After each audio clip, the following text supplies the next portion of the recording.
Ha ha ha! You have to hit that button. It helps when you click it. Welcome, one and all, to Modern Day Debate.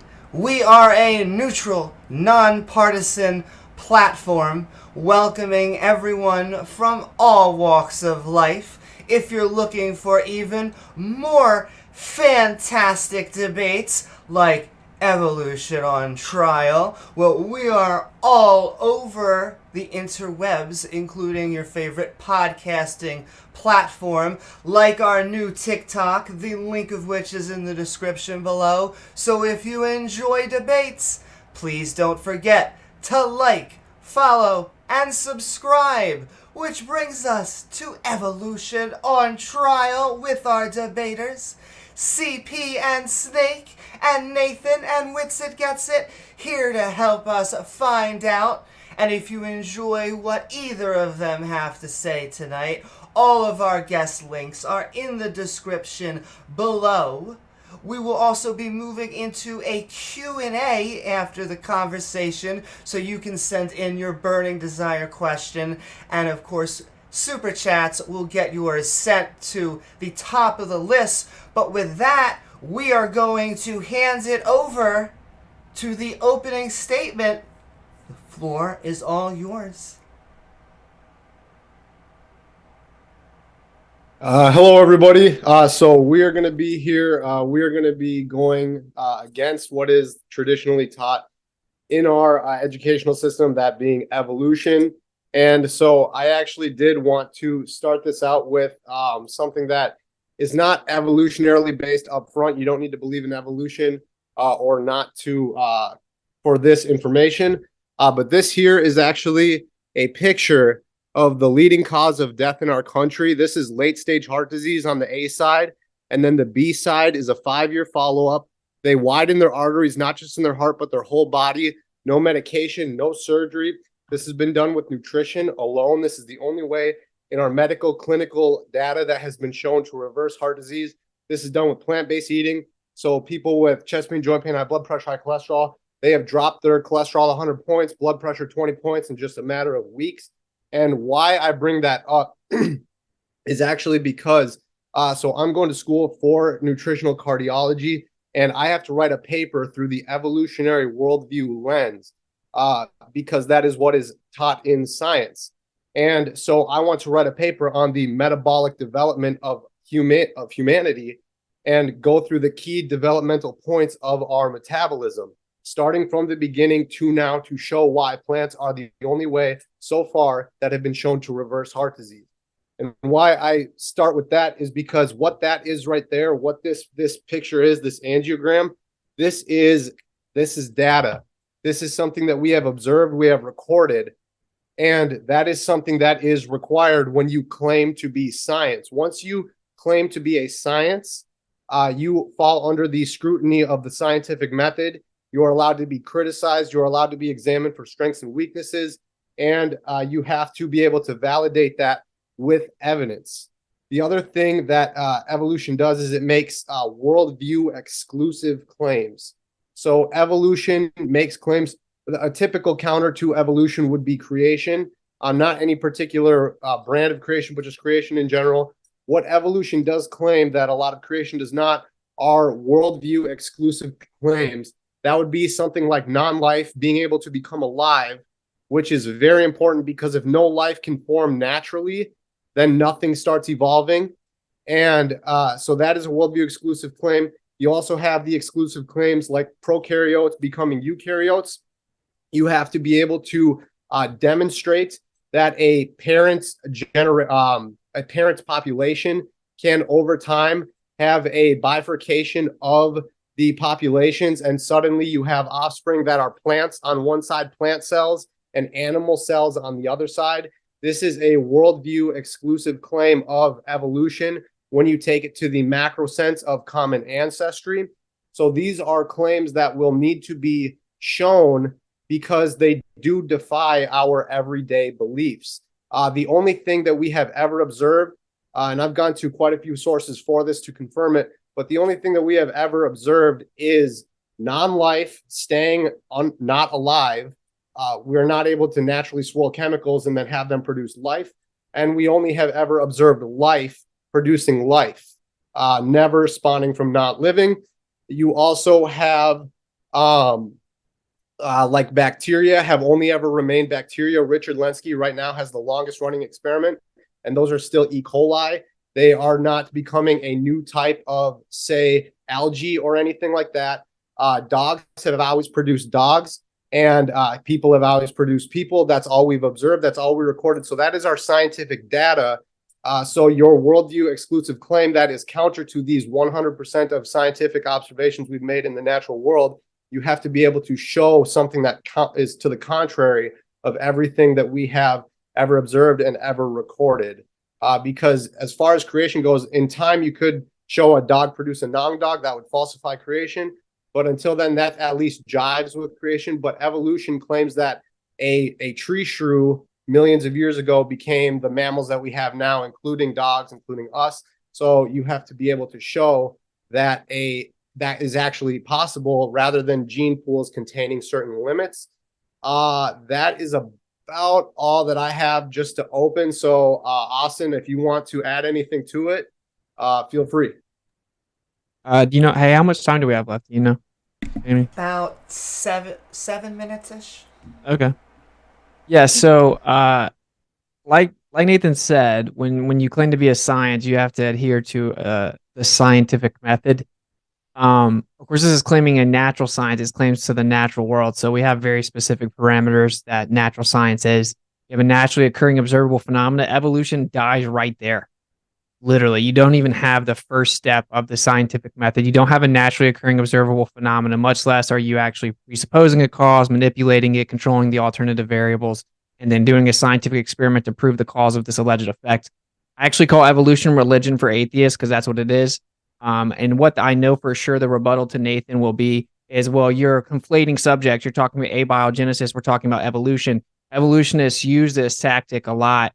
They try to compartmentalize the conversation to get a free pass on all the assumptions integrated into it. One of the examples of this is, like he said, abiogenesis. Now, say someone's a creationist and they want to invoke evolution. It makes it slightly more tenable, but it's still absurd. But another one that's so we know that truthfully, evolution was proposed as a way to explain life, the complexity within, without invoking intelligent design.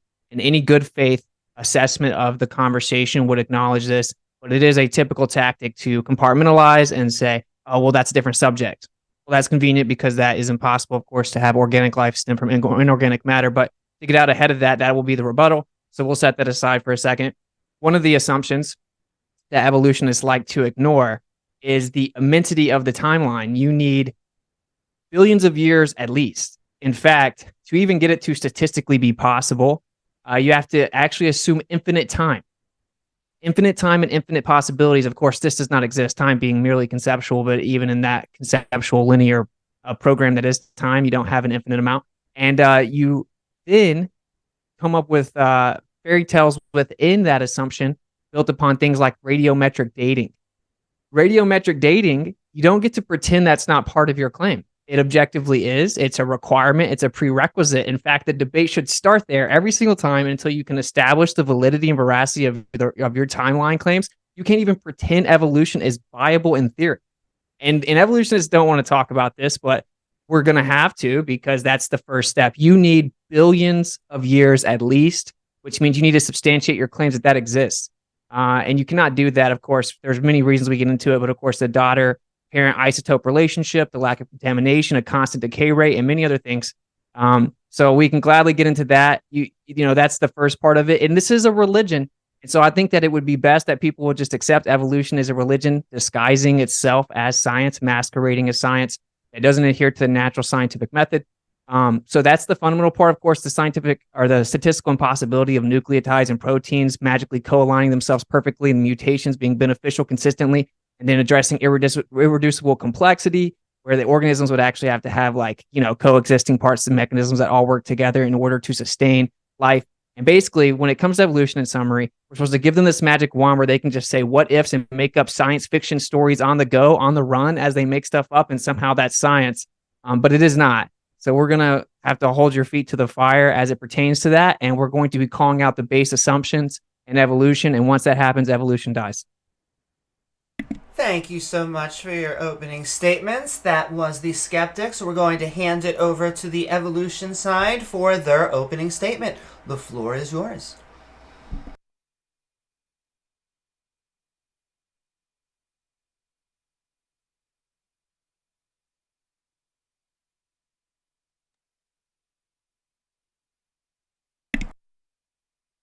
Snake, you're on mute.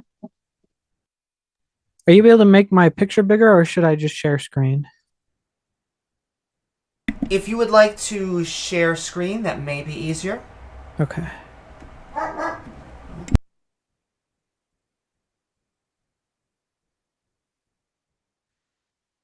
right, hopefully that's big enough.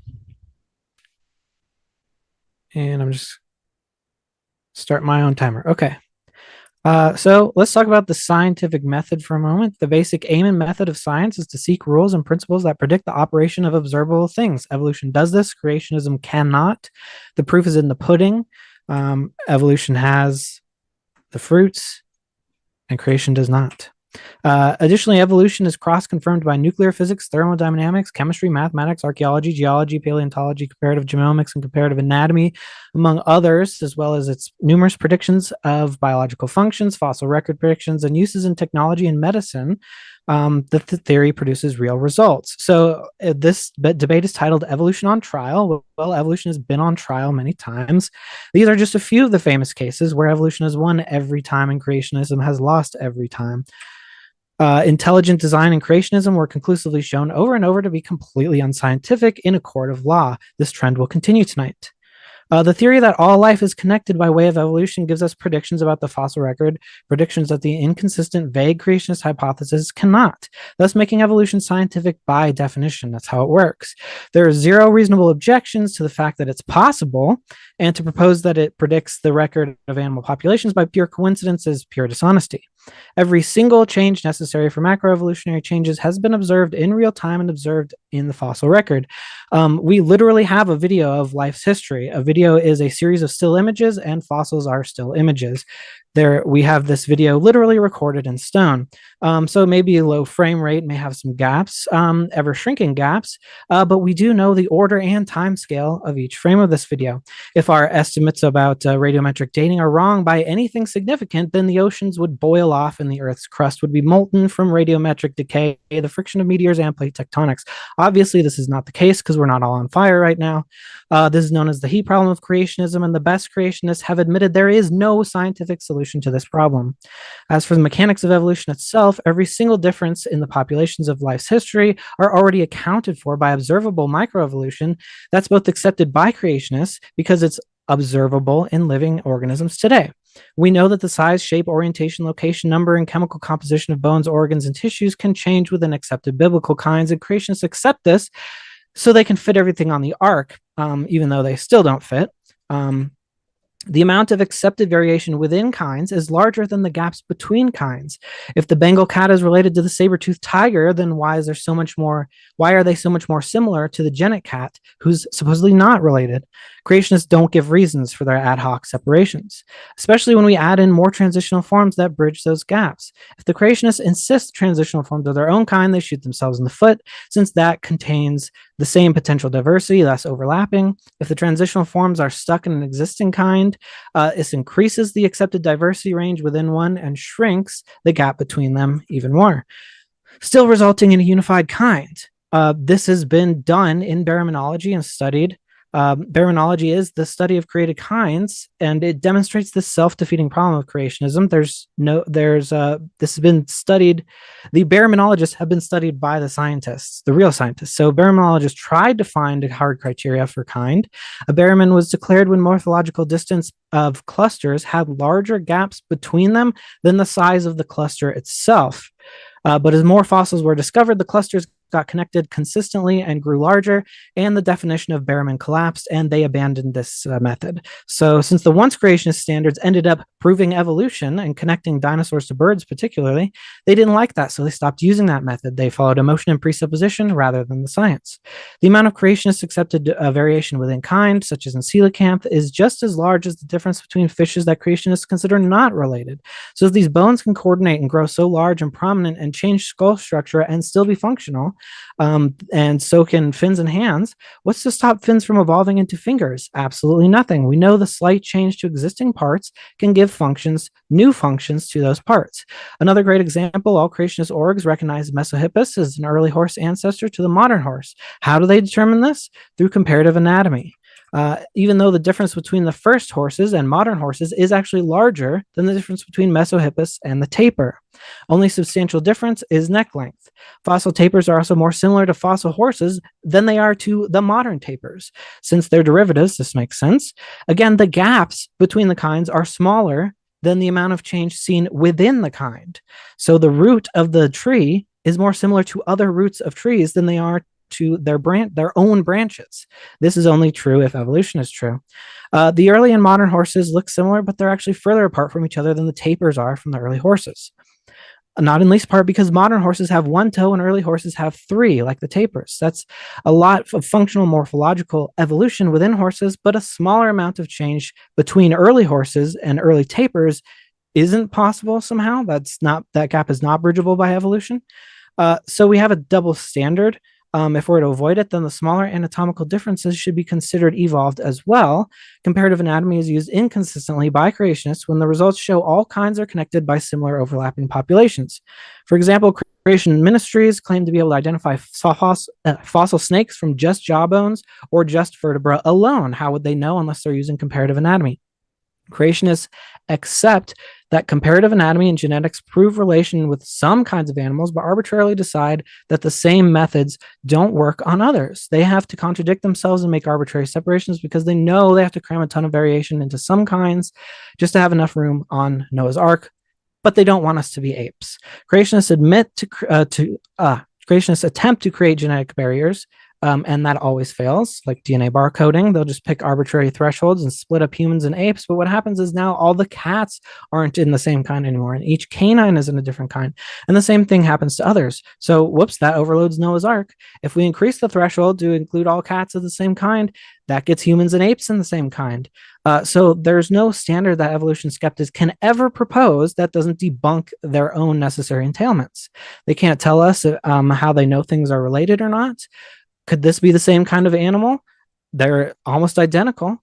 Could these be the same kind? All that separates them is slight proportion differences of the same bones in the same locations, something we know happens all the time.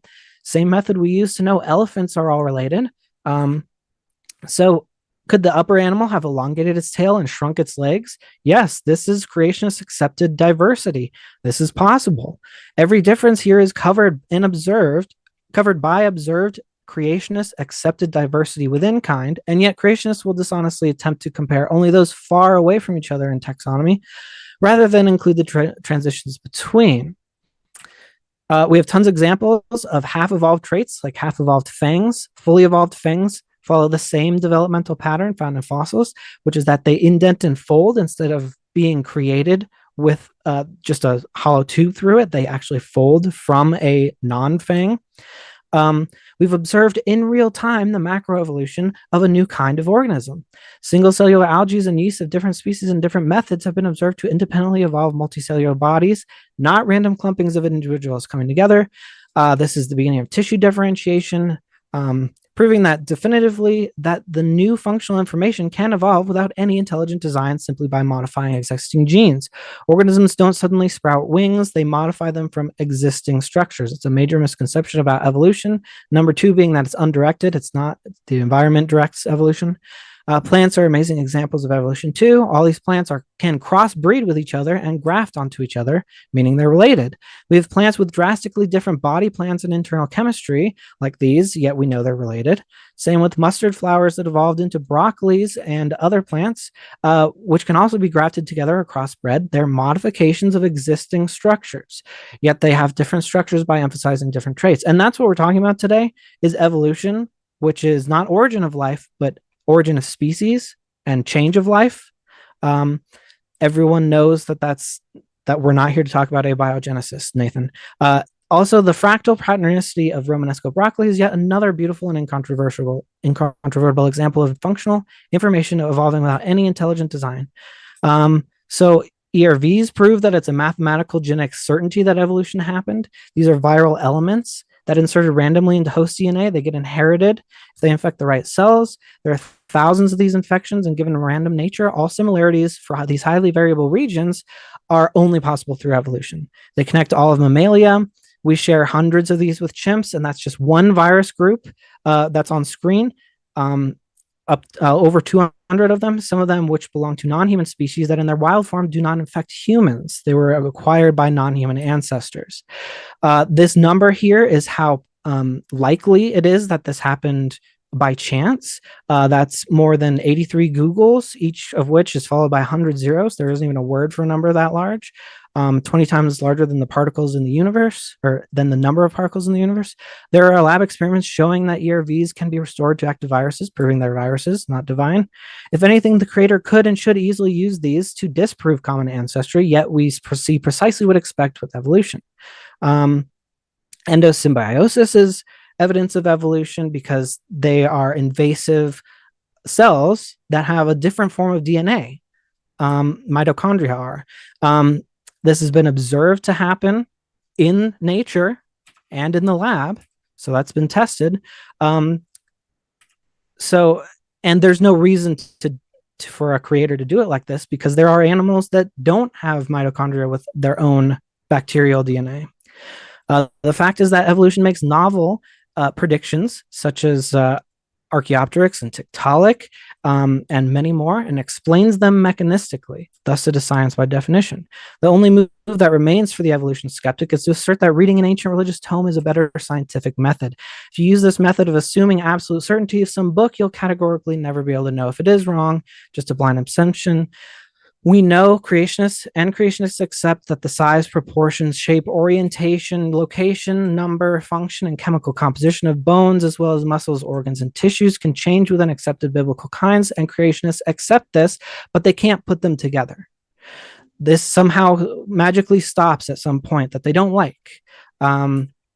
So basically, what we went over is these 4 points. All necessary changes are proven to be possible. Only small anatomical gaps exist, explainable by what's observed and predicted by evolution. There's a presence of genetic and anatomical features only possible through evolution, and evolution can predict the natural world.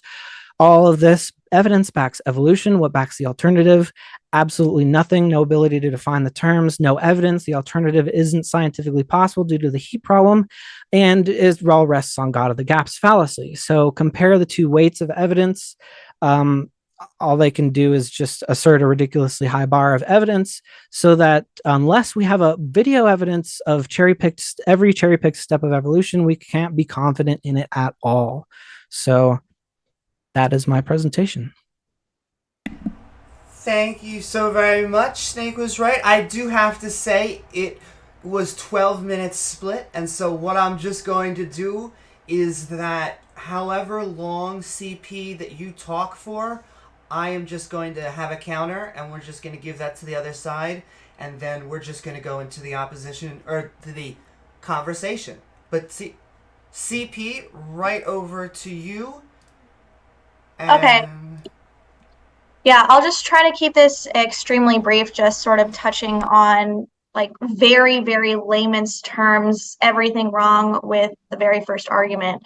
So basically, you claimed that the only thing we can ever observe is that non-life stays not a life. What the fuck? If you simply just look at dogs, you can see evolution within years. You can see crossbreeding to very specifically make a type of dog that wasn't there before. Like a dog that you would see on the street is nothing to do with a wolf, and that is immediate evolution. We do not need carbon dating. We do not need millions and millions of years to see this. The food that you are eating in the fridge is literally evolution. It's been genetically modified to be a certain way. You can possibly argue that this is humans doing it, but they're doing it via natural means in a much quicker rate, showing that it can happen within the natural world. You also claim that evolution is religion for atheists? No, because evolution is constantly changing and adapting via scientific evidence that we receive. And you claim that believing in evolution therefore excludes you from believing anything else. Honey, you can believe whatever the fuck you want. No one's telling you not to believe in God if you want to believe in evolution. That's freedom of choice. The only difference between evolution and religion is we're not damning you to hell if you don't believe in us. That's something else. So Um, you don't need billions of years to see evolution. You can literally see evolution in your refrigerator, and I just want to keep it brief. So that's all I got to say. Woohoo, that works out. So basically, guys, I'll give you a minute, and then it's right back into the open back and forth. Thank you, both of you, all of you.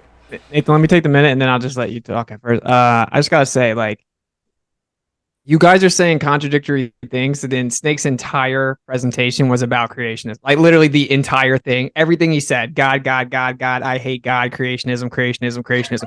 But that's not what the debate's about. It's this evolution on trial, a positive claim of evolution. It has nothing to do with creationism. And then your own partner then says it has nothing to do with whether or not you believe in creationism. But Snake's entire presentation was about creationism, which goes to prove what I said in my opener, which was that is the actual motivation for evolutionary assumptions, is to avoid intelligent design. And you do need billions of years. And the most important thing that won't get addressed is adaptation. I'm not even going to concede that, because that's not real, because in order for something to quote unquote adapt to its environment, it already has the information and ability to do that within it ingrained, which means there is no external information introduced to give you adaptation, nor can you jump over to change a species.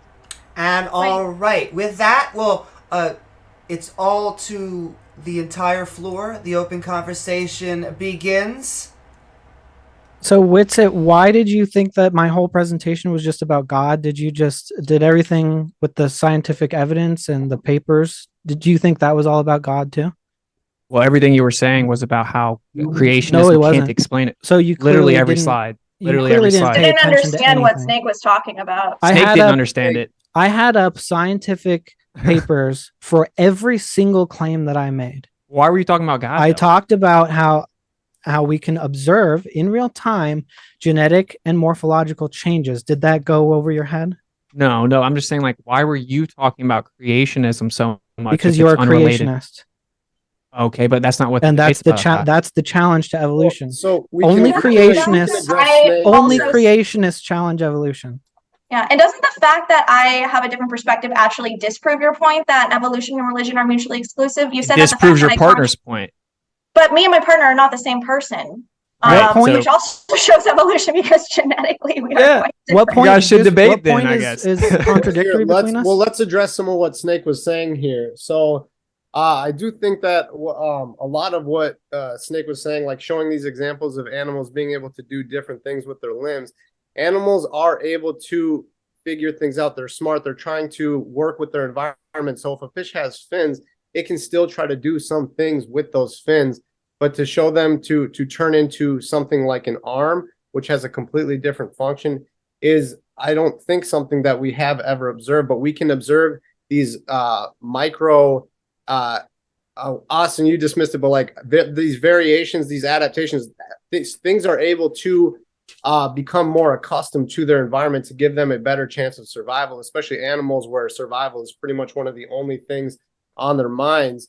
Snake, you did mention that there are predictions that are able to be made with evolution. I would like to ask you about that because, say, for example, one of the things that you're able to predict, if you were going to take, for example, this is about evolution, but I think just about everybody knows creation is kind of the main opponent of evolution in our modern world. And so a prediction of creation would be something like, say you grow peaches. And so you're going to be able to say, okay, I'm going to plant these peaches and they're going to produce peach trees every single time. So a creationist could predict that, and that they're going to be able to get those peaches. And this is something that an industry would rely on. Like if you were a peach farmer, you're going to want to have peaches. You're not going to want to have pine cones pop off of those trees. Whereas evolution is self-admitted to be blind, random, and misguided. It is not able to make a prediction about what a future species would arise. Okay. And before I'll let you answer that, but I do want to quickly address to this thing with species. So there is something with like speciation. Well, this is the third point now that you're on. Okay, go for it then. Then I'll Okay. get back up. So fish fins as legs. There are fish that use their limbs as legs. I showed one that had literally an elbow joint walking on the bottom of the ocean. And we know that the shape and orientation of their bones can change. I also put up a paper studying catfish where members of the same species would have wildly different leg fin bones. And so this isn't even comparing different species. It's they all have different shapes of their fin bones and they're all functional. And we know that their muscles and their bone structure can change. So why? And we know that they can walk on land. So To clarify, your argument is that anatomical differences prove evolution. That's part of the evidence. Well, Wow. so with that makes with it the fish that possible. you show, Yes. with the fish that you show, so like we have you and I have different jaw structures, and so our bones would look different, but we are still the same species. And you can have especially because of mutations add up throughout time. So as these mutations add up, you might get legs that start to grow in a little bit different position. They might dangle a little more straight down or a little further back. And whatever, if one of those fish can swim faster than the other, they're going to be at a little bit more of a competitive advantage to get food. Right. So where's the limit of that? Can a like a wolf-like animal that swims a lot lose its hair and its hind limbs and become more like a whale or a seal? Well, I mean, why do you have evidence of like something like that actually happening, or is it just a fairy tale? Because this Yes. is wait, this is the point that always gets up. Okay, Yeah, I so want one to thing. ask, will you concede that, for example, cancer is genetic? Like if your parents have cancer, you are more likely to have cancer. No, No? I've actually learned some things in my nutritional studies that you can actually affect your genes with the nutrition that you eat.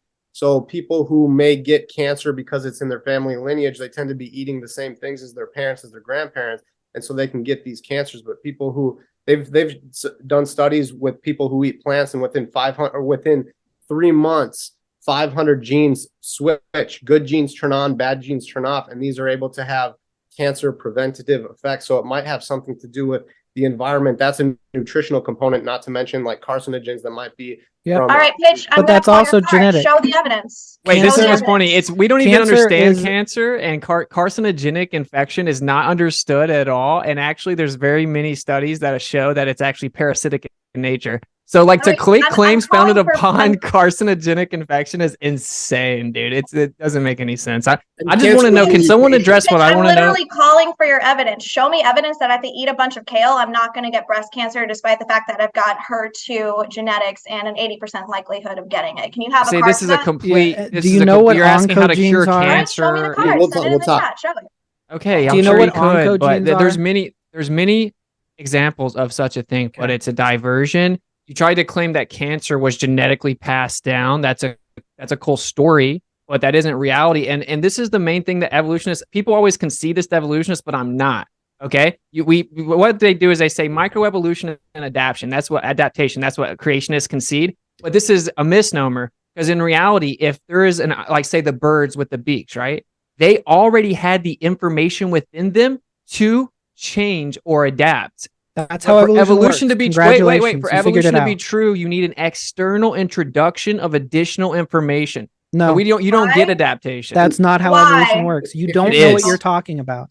Yeah, We do so not think- I get- have no idea we what don't you're get infected by genetic engineering. That's not how evolution infected. works. Who said the word Yeah, infected? you said an external addition of new information. That's That's right. literally You don't understand. nothing to That's do with literally- That anything means that we it was talked all. about. It already contained the information necessary to change. Right, So where evolution did is they get that change. information? Where did they Evolution get is the? change from their parents. Evolution is change of existing traits. So your parents had an What arm. about ERVs? You have an arm too. Where So did they get the to address- information, Snake? To address from their parents, as I just said, you need to. ERVs would be Okay, so as internal, a that becomes internal. addressing your cancer claims, there are genes called oncogenes, which are known to cause cancer or to suppress cancer.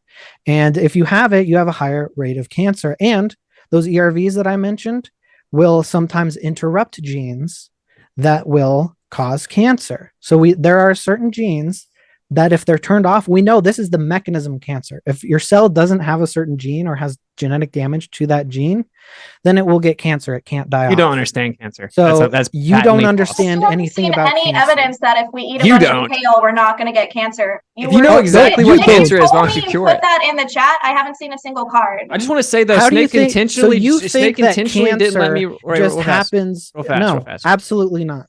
Yeah, you intentionally you told me skated I have past no the idea what rebuttal of cancer your. is. You said they get it from How the does parent. cancer work?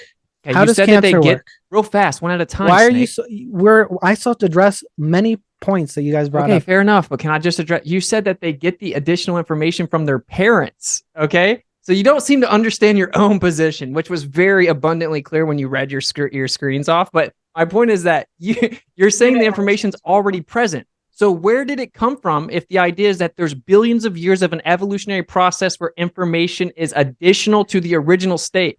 You don't Your understand mommy your and claim, your my brother. daddy had sex and their genes mutated and you got those genes. Where'd they get the and information, they Snake? recombined. Where from did the their additional parents. information come You from? do pick up mutations, and the more mutations you have, the more likely you are to develop certain cancers as well. Like cancer is a mutation. You have things in your genes that Right. get acquired. Yeah, I this know, honestly sounds like you're Witsit doesn't conceding understand exactly this. what we're saying. So No, you don't understand the point is that you claim that they have additional information to be able to adapt. What it shows whenever something adapts to its environment is it was intrinsically ingrained with that informative ability to change relative to the environment. So when you show me something that's the same species changing, that doesn't prove anything other than intelligent design. That's what Like, it All right, proves. for example, I did. dogs. You can breed dogs that are. All right, let me ask you something, Witsit. Can you explain in your own words for the audience how you understand the concept of natural selection? Because I'm curious how you define it in your own understanding. So to you, what does natural selection mean? I don't know. It's not my claim. You tell me there's 15 different versions. But you're putting when it on hear trial this and you have word, no what idea do what you you're think we're talking about. arguing? There's 15 different versions. So what do you think it means? Well, It's in a very rudimentary sense. It's what we all think it means, which is that the doesn't know. survival of the fittest. That's it. Survival of the fittest. A 5-year-old can understand your claim. It's not that it's complex. It's overly complicated because there's no evidence. and That I is think the 5-year-old that's something version of it. That's what it something is. big with what No. Austin is saying here is you have these limits. So you're in different kinds will have a gene pool, and you're allowed to go within this gene pool and experience these different variations. Maybe if you're a dog, if you have thicker hair and you go or thicker fur and you go to a warmer place, you're going to develop thinner fur. You select for dogs if you're breeding that have thinner fur, and dogs can get longer legs or shorter legs. But there are limits within this gene. Yeah, what are the limits? It's God's limits. What are the You're limits? laughing. I thought you were a creationist. Is it That's weird. limited? Is it limited? Why do you think it was to- the creation? Yeah, That's what he said. Each gene pool has a limitation. You are not. Yeah, what is allowed that to- limit? Is the limit can a land mammal not evolve into a whale, and why not? Wait. Because You're making the it positive doesn't claim that it have- can. It doesn't have the ability to develop aquatic required Why not? fins like gills. Well, do I need to break down Whales basic don't have logic? gills. Let me Whales break don't down have basic gills. logic. Okay, We're in the middle of a conversation here. You're reversing the burden of proof. Reversal of burden of proof, Alice. I will say No, one at a it's not. time, sending love to all. It's textbook shifting the burden of proof. No, it's not. Guys, we don't want You're the you moderator said that to there's a cut limit. off Party, so Okay, go ahead. I mean, just reverse the burden of proof when you're on trial. You said Go there's a ahead. limit, so that's your burden of proof. That's what evidence shows us. That's what we have available. No, it's not. You're making additional claims. There is no evidence that shows that a land mammal cannot lose its hair and have its legs. Can you prove Santa does disappear. not exist? And evolution has predicted the fossils that would be there if that happened. So we have land mammals that look like aquatic land mammals, that look like aquatic land mammals with bigger feet, that look like aquatic land mammals that have bigger front feet and smaller hind legs and a bigger tail. So that's whale evolution, and it's in the right time period, and it's a transitional form, and it was predicted by the theory of evolution. That's why it's science, and that's why you will fail all tonight. Great one. You can go, Nathan. I was. You can go. Yeah, ahead. you have no response. Yes, I do. you You're have- shifting the burden of proof. This is I just gave seven-year-old the you can't immediate listen. interruption. Okay, we're So done I- with you. You don't listen. I just told you. So I have that no you made- response, I but you just had to told interrupt you me. I just told you that you made the claim about the You're limit, emotional, and then man. I gave you the evidence for my claim. Then you just went back and did your stupid first claim, even though I already I was debunked 3 it. words in, and you said I had no So- response, and then I was 3 words in, and you interrupt me. You stopped What do you- talking. Watch No, out, I- Snake. I'm gonna- Witsit's calling you hysterical. I I'm know. gonna He needs pull to be both of handled you- like a There little. are baby a lot of sometimes. different there's variation within species, and there were a lot of created kinds. There were a lot of variation within these species, variation within these kinds. So we are able to find fossils that, because of how glorious our maker's creative ability is, we can find fossils that pretty much can line up how we would like to. That is something that I do not disagree with. I don't disagree that But they you can were- get a mudfish that has the ability to breathe in multiple domains. It's a creative, like, here's a marvel of creation when you get an amazing feat within a creature. Now, I'm just They're not curious, lined like, up. according to your worldview, I'm This is your worldview on trial. curious. No, I'm trying to see where you're coming from so I can understand it. So Absolutely. when you hear all of this evidence of all of these fossils that we have uncovered, I'm just kind of curious, according to your worldview, how do you explain it? Do you think that they are conspiracy theories or fakes, or do you think that they are basically put there by God? Like, I'm just kind of curious how you account for this evidence and still maintain your worldview.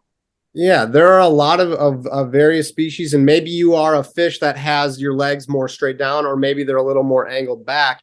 And so one thing with creation is there's a post-fall, and then there's a post-flood where you get an environmental difference, and some of these fossils might not have been able to handle a shift going on during a flood or before the fall. And so they are not able to make it into this world where we are now. And so we don't have these species living among us. They were living with us in the past, but right now they are not. And maybe having your legs tilted back a little bit, you were a little too slow to be able to escape the flood or anything like that. There's all, yeah, but it's religious and unfounded if you make that claim, Nathan. But they can make up stories of the past, and I do want to break this down. Okay, this is evolution on trial. It's a positive claim. So you're showing anatomical structural differences in bones and saying that, therefore, things go from one species to another if you make up stories, and then you're granted the assumption of billions of years. You have the positive claim. Snake repeatedly said, show me that isn't true. Show me that can't happen. That is incredibly illogical. You can't prove that Santa doesn't exist. You don't prove negatives. You're making the positive claim, and you're wanting us to grant billions of years and replace your assumptions. That's not how logic works. You claimed where you're coming from, but what I want to say in on. terms of where can I respond to that real quick, and then just real quick.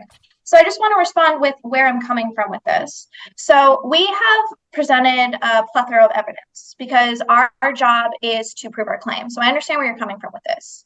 Now, your job in order to counteract this evidence is to either present counter evidence that is more credible and more believable, or to show that our evidence is incredible.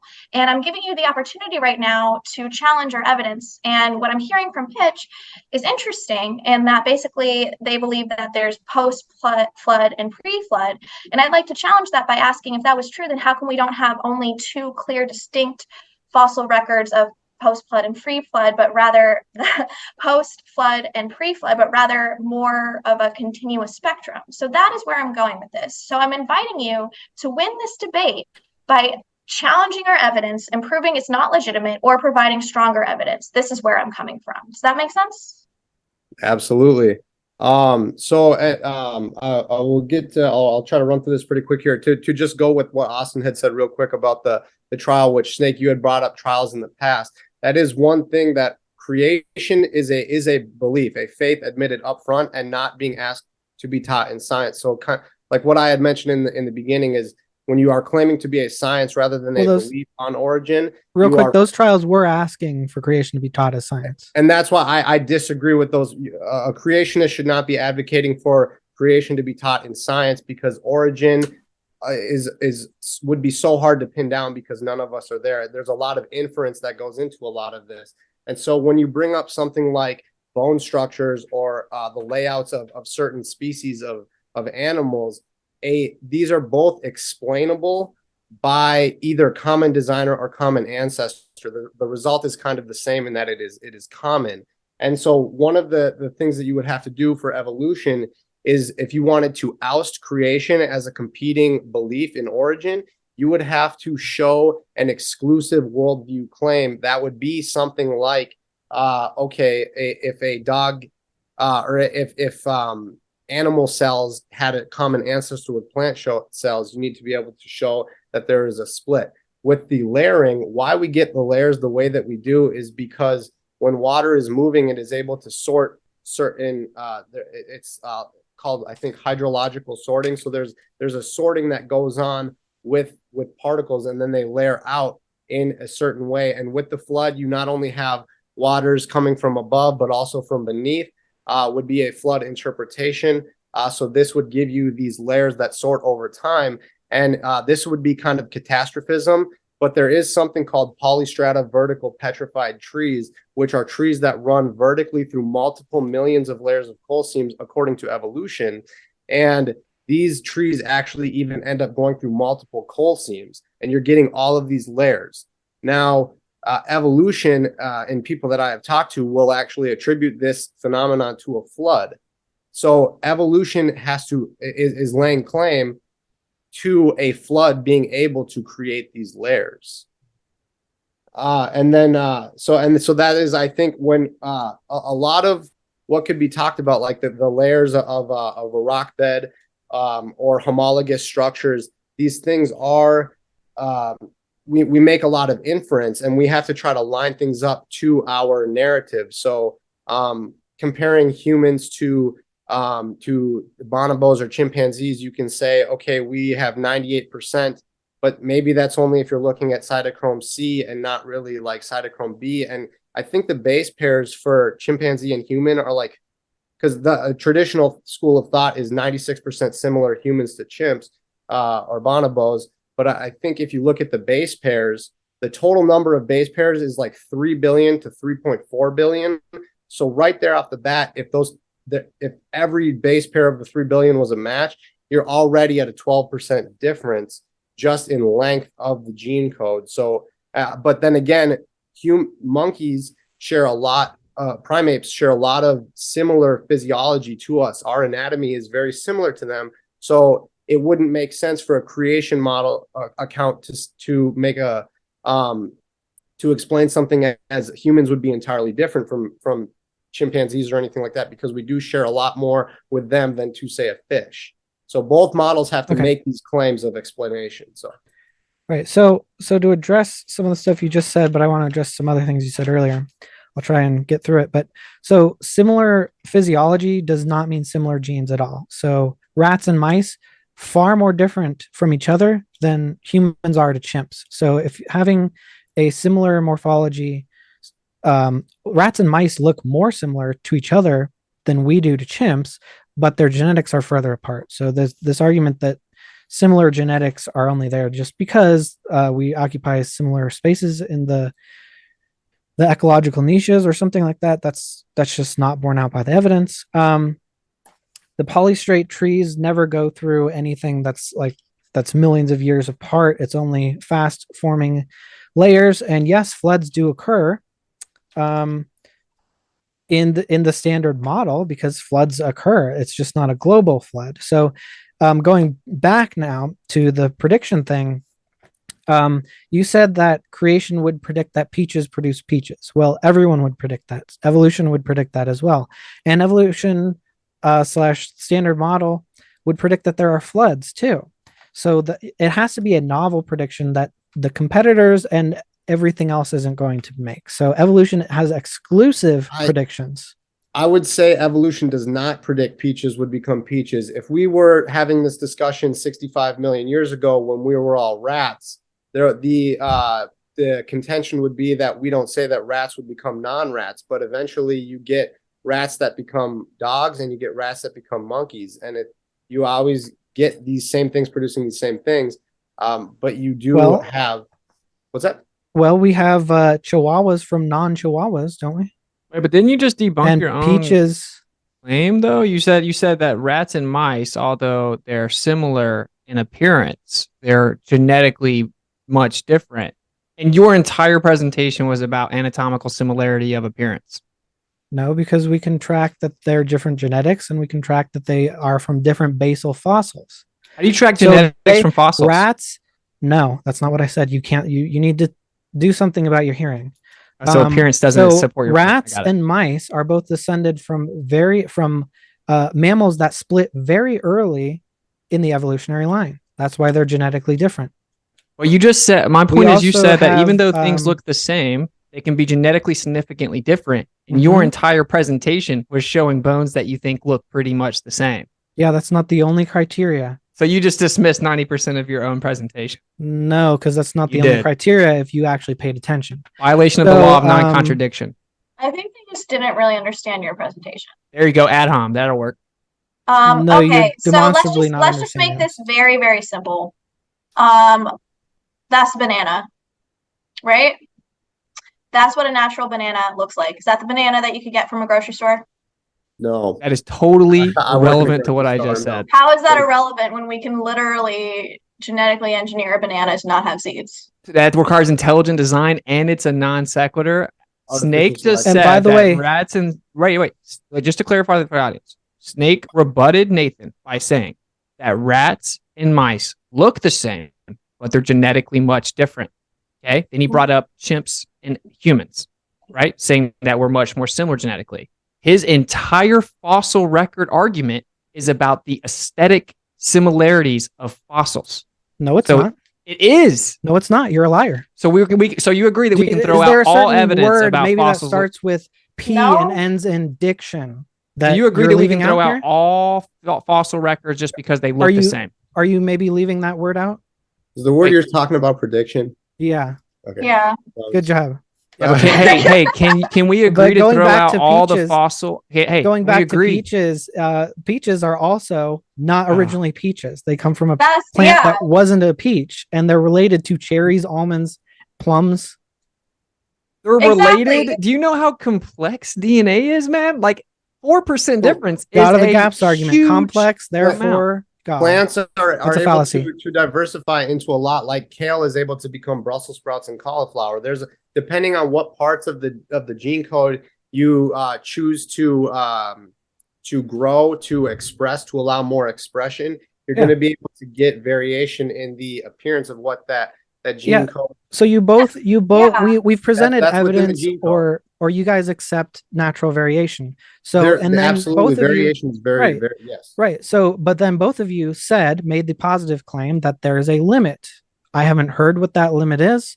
Yeah. So there's Okay. evidence of Domain limit. variation, I'll say But- domain limit. but we've also seen that there's more variation within the kinds than there are between the kinds that you don't want to be related. So how come supports our there's so point. much? How come there's so much variation?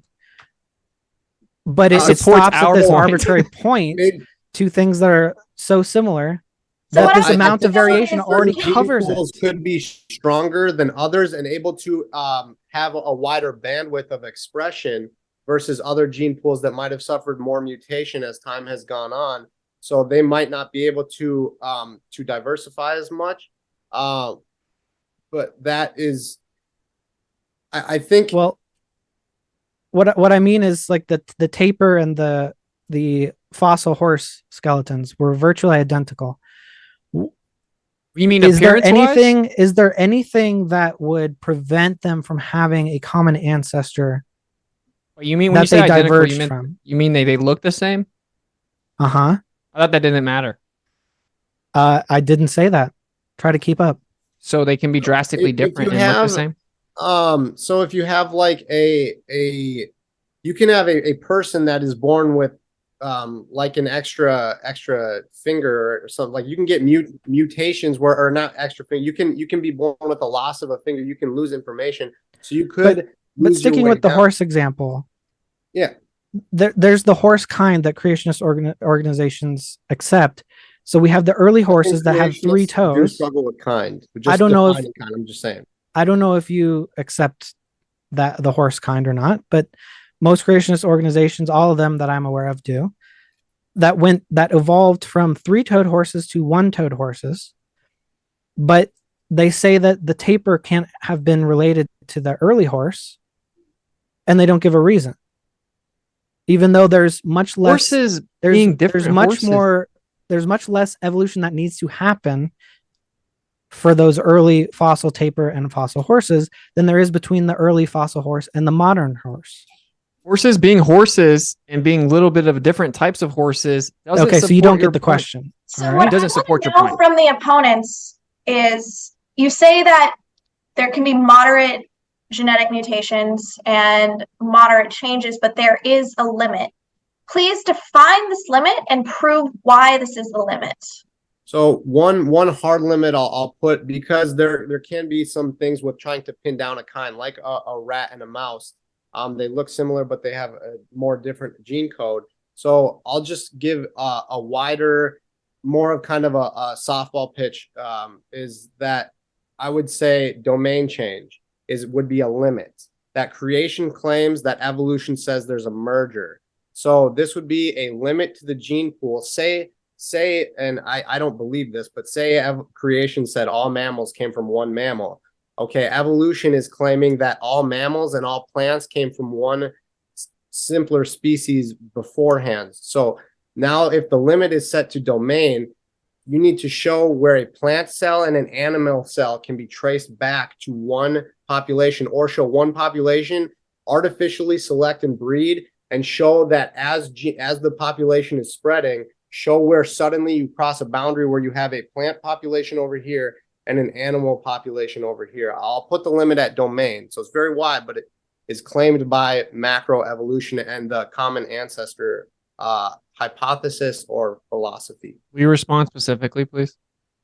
And before you do respond, I will say we are at the halfway mark for the open conversation. I'm enjoying the debate and the back and forth. Please keep it on sending in those questions and super chats to me at Amy Newman. And of course, if you like the show, please don't forget to like, follow, subscribe, and share with that person that you're in a debate with. Once again, ladies and gents, the floor is right back over to you. All right. So you mentioned domain change. So like I was trying to say, the base of each domain of each different domain are actually more similar to each other than they are to the branches that come off of that domain that exists today. I would agree. A common designer would have similarities. A plant should have a similar genetic code to us, because if we're going to extract nutrition from a plant, it should be recognizable to our body. I would just like to see the split in the population where one becomes plant and one becomes animal. Yeah, will you guys address that specifically, please? So basically, you're putting the burden of proof that we need to prove a plant becomes an animal, and if Animal and plant besides shit. that, nothing quantifies as evolution. So if we can potentially show that a fish becomes a human, that's not considered evolution by your standards. No, your claim is that plants can turn into animals. Mm-hmm. So basically, you've set the limit. You've said in your definitions, and I'm holding you accountable to this, that basically genetics can modify, and it's totally fine. It's still not evolution unless a plant becomes an animal. That's so just basically, one of the you're limits. trying to put an umbrella over all other modifications that might happen over time, saying it's not technically evolution. And I think, first of all, that we can show that plants can evolve into animals, but that your definitions are extremely off base and do not promote a fair and equitable debate, because you're encompassing. We can show it's possible. Evolution is the one claiming to be taught in science, and that is an empirical science. So you should be able to show these claims through demonstration, in which we can then observe and then interpret the observation and make our conclusions. But this the basic competitiveness of debate is set on fair and reasonable definitions. And so you're trying to absorb the idea of, for example, a single-celled organism evolving into a fish, evolving into a human being as not evolution. Is evolution a science? I feel like you're not hearing me at all. Yes. Because I'm But it talking doesn't- about the terms of a debate, and evolution you're is a not science. interacting with me on a debater's level. Well, It is a science. However, just because there are holes in a Go back to science CP doesn't and mean then it's we'll not and a then we'll science. we'll get to the science. I just wanted to make sure that we have an understanding that evolution is considered science. So I'm sorry, CP. Can you repeat that one more time? So I think that what I'm trying to do is set the terms and burden of proof for the debate. Now, a debate needs to be reconciled with mutual burdens of proof that are fair and reasonable for both sides. You have set the definition that evolution must be a plant transitioning to an animal, and therefore all other mutations and all other sort of changes that happen if it's not plant to an animal are not evolution, but therefore intelligent design. And I'm saying that that is an unreasonable burden of proof and definition that is not really what the core heart of this debate is discussing. So you However, I just avoided still it. think we can meet this burden of proof despite that. That is my main point. See, Why haven't you done it yet? Are you asking for evolution to be taught as a theory or as a philosophy or as a science? I think you're not really hearing Well, what if I was going to advocate for creation, I would say teach it in philosophy. I wouldn't ask that creation be taught in science. So I don't need to say demonstrate that an invisible creator can make something out of the water. I don't need to demonstrate that because I'm not making a scientific claim. If you're going to claim scientifically, which is no longer an even fair foot back and forth in a philosophical debate, if you are going to talk about how it is a science and your claim is that scientifically plants, animals, mushrooms, protists all go back to one common ancestor, the LUCA, the last universal common ancestor, you need to show that there can be a division in offspring. Say that LUCA had 3 kids, and then several kids and then each 20 go one way towards mushrooms, 20 go the other way towards plant, 20 go the other way towards animal. You need to show that these changes can happen on a domain level. And if you say that you can show this, I would love to see this scientifically shown, because it would really go a long way for what I'm trying to do for schools. So if we can demonstrate this, will you agree to see the debate as a win to us in this case? No, just show it. Hold on. So you need to establish a burden of what we need to do to prove to win or lose. And I'm talking from the perspective of a debate coach. So is your you burden want me to proof? cover all of it? Ancestor I'll cover giving all of way it. I'll to cover all of plants. it. What you need So to you need to do. set fair and reasonable burden. Okay, I got you. Tell them I that got you. we'll do it. We'll Okay. win. We'll go home. Okay. What you need to do is, since you're making natural science claims, scientific claims about the natural world, you need to adhere to the scientific method and scientific experimentation within natural science, which is a naturally occurring observable phenomena, which you claim a change of species. You can't even do that part. Then you need to experimentally validate the claim. Secondly, you need to show that the timeline that you require for your entire belief system to even be proposed in the first place can be scientifically verified without a plethora of assumptions. So radiometric dating needs to be verified scientifically. You then need to show, for example, one of the many things you need to show is what Nathan just explained to you, that you can have all these domain differences break off from a central common ancestry. You need to show that that's scientifically possible, not I can come up with a story in my head why I think it's possible. You need to verify every single part of evolutionary traits that can cause speciation to change based on science. That's what you have to do to win the debate, or you need to admit that it's a religion. Like domain I showed that in the opener. I showed every single change necessary has been observed. So to address, there's a lot of stuff we need to address now. So radiometric dating cross confirms each other, and it's cross confirmed by ice core dating, by tectonic plate dating, by all kinds of different dating. Incorrect. Rely on assumption. It's not incorrect. They all come out with the same. Oh, how do you numbers. verify constant decay rate? Because you can't change it. Yeah. So we've scientifically But proven guess that what? you can change it. Here's what I'll do. Scientifically proven that you 4,000 can years change ago it. was different. You can't. But I'm going to do you a favor. been. I'm going to assume variable decay rate. Are you ready? So that you admit that what Are you you just ready? said is patently. Well, I'm going to say No, I experiments don't. that prove you're wrong, though. So there's muon-induced You decay won't. rate variations in a lab setting. We also have variations in decay rate simply by manipulation of temperature. These are experimentally done in lab settings. Muon-induced decay rate. And so that requires plasma state. So here's what I'll do. I'll assume that decay rate is variable in natural conditions. And you're going to need, not only are you going to need the Earth to be in a plasma state, but the Earth would be in a plasma state if that was a variable, because Correct. accelerated nuclear decay produces, well, all nuclear decay produces heat. So if you accelerate it, you produce more heat. All creationist organizations are trying to work on this because this is an absolute knockdown defeater of your position, because accelerated nuclear decay will melt the Earth 20 times over, will boil the oceans off.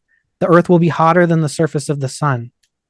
Oh, just because you say so, but in reality, it's because we can calculate how much heat comes off. That's why of you a have to decay impulsively and chain. emotionally interrupt. We can calculate how much heat comes off of a decay chain. Yeah, that's a cool story, man. So we have It's all science. kinds of volcanic. We have So all you're kinds just a of science volcanic. denier. All We right, have all on kinds to of my vol- next Nate, point you're just before you bring up hysterical 10 and more points. emotional. Like everything you're I'm saying is emotional, just and the Just guy is citing- incessantly interrupting me emotionally. And I so let you guys talk for a long time, and you brought up a lot of points I have to get to. Well, the whole audience can see that you're interrupting me because you're afraid to hear the rebuttal. It's Because you talk for 5 minutes, I talk for 1 minute, and then you try and talk for another 10 minutes. I wasn't even 3 seconds in. I would Okay. like both sides. Right, because I would like to finish. I do need one of you at least to. So it sounded like I don't even want to pick sides. You Snake know, and you Witsit. know he interrupted me. Everyone knows it. Of course One I of did, you- because I wanted to finish. Because Well, you then- interrupted deny me. it. Witsit, please finish, and then we're going to hand it over to you, Snake. Yeah, the point was simple, that you have to assume constant decay rate, and we've actually shown a fluctuation of variables, not that the entire Earth has to be hotter than the sun, which you made up and you can't verify how hot the sun is anyway, but there's all kinds of extreme situations. In fact, electromagnetic manipulation, and there are quantum fluctuations that can cause a fluctuation in decay rate. Just because you say nuh-uh and you make up a story about what would happen doesn't mean anything. You're claiming a constant decay rate, which means you're making claims of billions of years of what the Earth could or could not have done, and that is a base assumption required for radiometric dating. We can continue to go to all of them, but that's like, you can't even propose evolution without substantiating radiometric dating, unfortunately for you.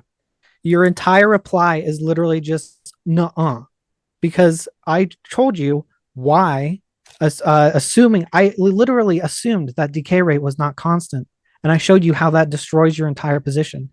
I didn't just make it up. The rate team, which is a creationist funded professional, quote unquote, it's called the rate team, and they were formed to study this heat problem of creationism. And what they reported was that it cannot be solved with any scientific means, because you can calculate and observe with science the heat that comes out of a decay chain. And your response is just nuh-uh, and to repeat the same thing. I just want to. This is called like heat decay. I just want to know, because I want to look into that. It sounds pretty. It's just any radiometric decay will produce heat. Heat decay. Yeah, and it's a complete variable spectrum of the heat produced, and there's a ton of different ways to do it. And you've somehow determined how hot it would have to be. It's hilarious, and you're just making up claims. It's called making math. up claims.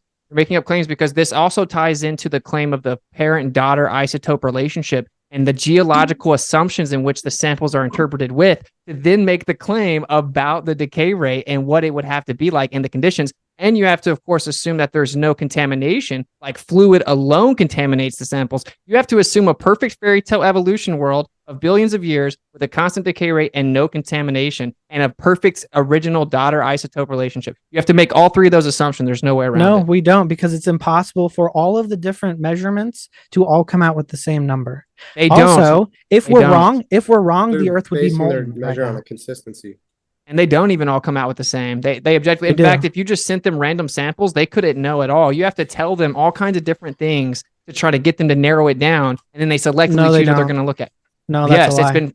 Oh, really? So what about the people that Yes. took samples So- from like volcanic rocks and sent it to 3 different prestigious, some of the most prominent testing radiometric dating labs in the world, and they all came back with different dates? They didn't. Do you have a card for that? Creationists do that, and try to carbon date rocks and stuff like that. No, they sent it to a you lab. wanted to know what the Can you show evidence. us evidence Carbon for that, dating. please? Can You show just said like, carbon dating, Yeah. and they came back with 300 million years. Nice How story, far bro. does carbon We're dating giving you go, a Snake? chance to prove it. Can you show us evidence? Just put a link in the chat to show us Yeah, that. What sure. You're You talking should have about. already These researched are this all- if you're such an expert. These are No, all literally, we're creationist asking myths. you to back up what you're claiming with evidence. We're giving you Okay. a chance. Okay. I'm still I waiting will for happily do Pitch's that. evidence Okay. about cancer never received. Go ahead, just send us the evidence, okay? Can you give me evolution of change of species? Yeah. Thanks for playing. So Hey. scientifically, if I can predict the contents CP, I'll and get you on phenomena, that breast cancer link. Do you want me to do that during the debate? I guess I'll ask. Yeah, that's just a If- diversion tactic Yeah. while they don't Listen. substantiate their burden of proof. listen, if I can predict the contents These and the people never phenomena think. of the natural world with a hypothesis, is that science? Hey, real fast. No, you need to have a naturally occurring observable phenomena. But Snake, real fast. I'm curious. I just How- said how- do predict you know how- phenomena. Do you know I'm how not far? gonna. I'm not. Do you know you how didn't far answer carbon the dating question. goes? You just claimed that the rocks were from carbon dating. I'm about to drop a source from prestigious universities, but real fast, can you tell me There's how, a lot of creationist idiots out there trying to Really? carbon date rocks. how high up can carbon dating even allegedly go? Can you answer the question that I You asked don't know? Can you answer the question instead of dodging? Well, you're dodging my question, which is the subject you changed from. No, because Yeah. I asked you a question Yeah. and then you changed the subject. No, I had already brought up radiometric dating. You're trying to run away. So can you answer the question? You said that it was carbon dating and that creationists lie. I will not, because said you creationist- are trying to divert from my question. No, quote unquote. You said creationists lie and try so to I'm use going to carbon ask dating. the question again. So this is. Are you I'm going to gonna just ask the keep question interrupting? again. What is up with that? I'm going to ask it again. If I'm going predict, to. I'm going to repeat myself no matter what you say because okay, this is that's dishonest. good. That's good for me. It shows you can't answer the question. Projection. If I can predict the contents and phenomena, don't forget that word you did last time, of the natural world, that's science, right?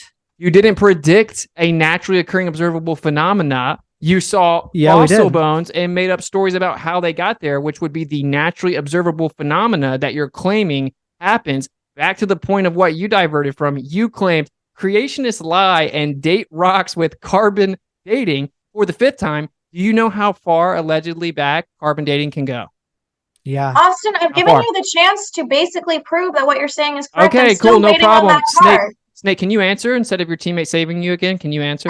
I'm literally just calling for evidence, which none of you guys have produced whatsoever. Okay, we're in the middle Like- of a debate. I'll look it up in a second. Snake, can you answer the question? This is since what you- a debate requires: is evidence. Yeah, if this can you was show me a judge change of debate, You would species? lose in like 1 second. Can you show me a change of species? Oh, you He's lost in 1 wasting second. time. Wow. Okay, so you also wanted evidence of plant to animal Just transition, avoid it. and I It's said whatever, bro. that it's possible. We're getting to evidence of evolution. You're just Just trying to avoiding waste it. our time. No, Yeah, I that's- refuted it, exposed you. You made a claim that was untrue. They made the just so the No. room knows, and I'll drop the There are source. I'll drop creationists the who source and attempt to I'll carbon drop date the source. fossils. I just want them to understand what I'm talking about. Okay. Okay. So just give me a second, then I'm going to fall back and let you guys talk with Nathan or whatever. The point is that we send it to people sent rock samples to many different labs, and they came up with predictions like 300 million years, 95 million The years. people 5 cite million. a source. Can you please stop interrupting me? Where's the moderator? That's the I 15th straight would time. I like know to be you're able to also an say- evolutionist, but this is unacceptable. I feel like Pitch and I should just grab a beer and All let I- you two go at it. Like All I that's care about is Like, I'm clean a and tea guy. healthy sound bites so that everyone gets their side heard. I am enjoying the lively back and forth, and we still have 15 minutes more of open discussion. The floor is yours, ladies and gentlemen. Yeah, we're running out of time, and you've repeated yourself about 5 All right, times. I'm going to stop coming on the So I'm channel. just I'm not going to asking be here while you're for- modding anymore. You have a bias with Snake. He's interrupted 20 times. The whole audience has seen it. Everyone knows it. I can't finish a coherent statement. I just want to. I want to hand it back over to Nathan, but I can't even make one statement. So I'm going to make the statement, or we'll just keep doing it. Okay? Thank you for Because your we're not interruption. children. But We're going to keep doing you it then, have just so the audience you knows have what I'm saying. repeated. Just so the audience knows what I'm talking about. They took rock samples, they sent it to different prestigious radiometric dating labs. They got hundreds of millions of years off, okay? Has nothing to do with carbon dating, which tops off at allegedly 50,000 years. Nothing to do with creationists being so stupid that they carbon date rocks, okay? It was about radiometric dating of volcanic samples. Thank you. And so I just want to have a short reply in that my own political or religious beliefs do not come in here. I only care about clean sound bites. I would still love you to keep on coming on, Witsit. I love the 4 people on this panel. We still are having a lively discussion. I hope everyone out there is enjoying the show. And again, right back over to you guys and gals. So you haven't given a source. You've repeated yourself for about the 10th time, and we're running out of time. So if you want the evidence of plant and animal evolution being possible, then we should get on to that. I gave you evidence. I gave you an actual source with the name of the experiments in my opener, where single-celled organisms evolved into multicellular organisms. Combining that with other evidence that I provided is experiments and natural populations getting a mitochondria-like organelle. So those are the two main parts of a plant becoming an animal, or at least diversifying from a common ancestor. I must. Would you concede Plants are multicellular. Plants are already multicellular, so the single becoming multicellular is not plant and animal cells being able to be shown spawning from a single population. It was a unicellular algae, so it had no multicellular ancestors. You think you're God? You talk about God of the gaps, man. And algae. I mean, there's a lot of genetic information. I think I might be thinking of an amoeba, but the gene code of algae, some algae I think are pretty large as well. So I think there is a possibility for there to be a mingling of DNA, a mingling of working together, because there are in simpler creatures like there's horizontal gene transfer, and so maybe like in simple creatures this is something that not in this. That's bacteria. But simple creatures are able to do this as well, and like viruses too. But I mean, there's a debate on not algae. I don't know, but it's all right. Let's check out this evidence. Yeah, aren't you excited? I'm very excited. Institute of Creation Research. Wow, this sounds super unbiased. Wow, poison the well. Audience, just so you know where this source came from. Do you know what poisoning the well is? It's called figuring out if your sources are neutral or not. Clearly, so you don't know what poisoning the well is. So there's a scientific study in there. You can just checking your reference. There are assumptions made. Like there can be there are papers written about like endogenous retroviruses that do go with an assumption already of evolution being how they got where they are. So there's bias in a lot of articles. I'm talking in her reference to the ICR.org article. And of course, there are biases that can. Yeah, here I'll give you 12 different. I can't even find the full PDF. All I find is an abstract. Okay, well, do you want me to drop a PDF? Yeah, so you didn't actually read the paper. I have read the papers. You claimed to the whole audience that it was carbon dating, Snake, and the lab predicted 300 million years. You have no idea what you're talking about. I claimed that that's often what happens. This author is. I wonder how credible he is. Let's check anyway, let's get back. Let's get back to the burden of proof with you guys. Like, can you admit that you can't actually? He's a young Earth creationist geologist who works for the Answers in Genesis. It's a PhD from Harvard.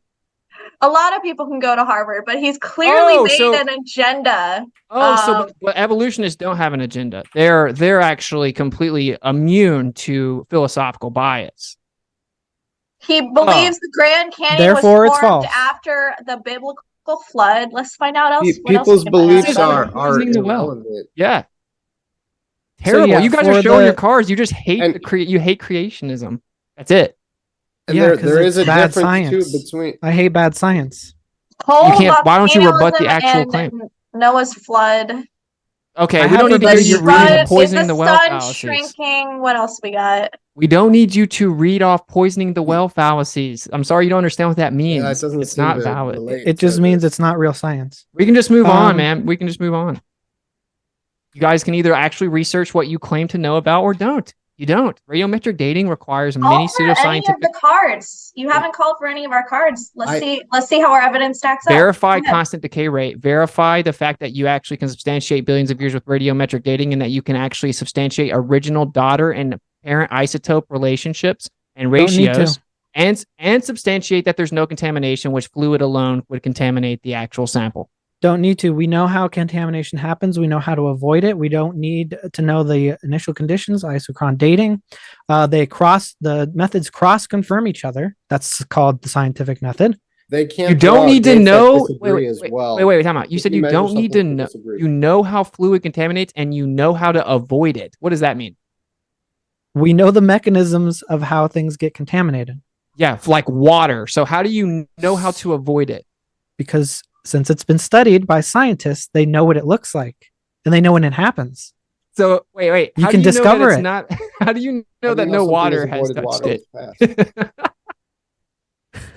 Because they know what it looks like when that happens. Well, how does it look like, Snake? I'm not a geologist. You're objectively wrong. You wouldn't know if there was. Yes, you would. They know exactly how to avoid contamination. Yeah, elementally, entire papers written on it. Well, what, Nathan? Go back in. That was embarrassing. The science is consistently debunking you. Even though you don't know what it is, you said. Yeah, I'm not a geologist. I don't know what to look for. But I know geologists can tell, and they've written papers on it. Have you read any of the papers? Yeah. Okay, then how do you know when something's been in contact with fluid and contaminated? I don't know. I'm not a geologist. So you're just making stuff. There's a decay curve, I think is what it is, where it's supposed to be like a linear graph that shows consistency. If the points are linear, if you can plot points and they stay on this line, that's supposed to show that there is a constant decay rate. And there's a geologist who was saying that he is an advocate of constant decay rates, but he was saying that admitting that if they get a date that doesn't fit on this line, they will throw it out. There is instances of dates being thrown out that are, for whatever reason, be it contamination or be it something that disagrees, because you are relying on your tools measuring consistently, that there are consistent decay rates. You have to rely on conditions being stable. There's a lot of assumptions that all have to line up, and there are scientists who will throw things out if it does not match the line that they are needing it to be. And like if you give them limestone, you have to tell them what layer it is or what fossils are found in that limestone to be able for them to accurately date it, when the limestone itself should be enough. So you can actually test whether there is a bias in these reporting. King Croc-Duck, who was here, presented that one time. He showed mathematically that there is no bias in reporting dates. And the ones that are thrown out are usually thrown out because they detect things like contamination. It's because it doesn't go with their assumption. Oh, you like to interrupt too, I guess. So that's hilarious. Constant. Even say that. It is hilarious because now I'm pointing it out every time you do it. I also said constant decay rates are not necessary because, one, if they're not, then the Earth melts. Maybe. And that's a cool story, man. Yeah, math You're is basically cool. God, bro. You can look back in time. You look at the sky. You can. Look I back can in do time, multiplication. Why does your I wouldn't. opponent keep calling you God? I don't really understand where this is because going. one of his main arguments in his opener was that we use God of the gaps, but he constantly just gets to make up assumptions and claims about looking into rocks and knowing what happened billions of years ago. No, these are the calculations of creationists, including creationists. No. So yeah, I wouldn't call myself God just That's not true. I can also do like multiplication. It is true. The rate project. Okay, RATE. They don't claim that the Earth is billions of years old, and if they do, they have nothing to do with our position. So you don't listen. They did the math on how much heat would be generated by plate tectonics, meteors. I heard that part. Nuclear decay. Yeah. Well, it didn't sink in. Then why'd you just bring them up as a rebuttal to my claim, which is that you're just assuming billions of years? Your whole argument is that you said. Oh my because God! You said I'm telling a story. I got a question. Like plate tectonics and meteors and stuff. That kind of gets a little bit into cosmology. Well, I will say this is the last few minutes before we go into the Q&A. Please, everyone out in chat, having fun, keep on sending in your chats and super chats. But for the panel, now is the last time to get questions out for each other. And when you're all ready, we're going into the Q&A. Can you guys show Yeah, me a so- change of species? Yeah, I already Domain. did. Domain. Because that is something that if you can We've show already covered this, and you still won't concede that we've won the debate, and we've clearly covered this already. Really, what was Yeah, his so you're answer? acting- What was his answer? Can you showing reiterate algae it? becoming So you are- algae is not a non-plant, non-animal becoming plant and animal over time. Yeah. That is a different claim, and that would, like, creation doesn't claim that. So that, I think that would falsify the philosophical position of creation. If you could show this domain split, because clear, like, plants and animals are different kinds. Absolutely, they're made on different days according to the Bible. So Well, I This dude showed that claim multicellular.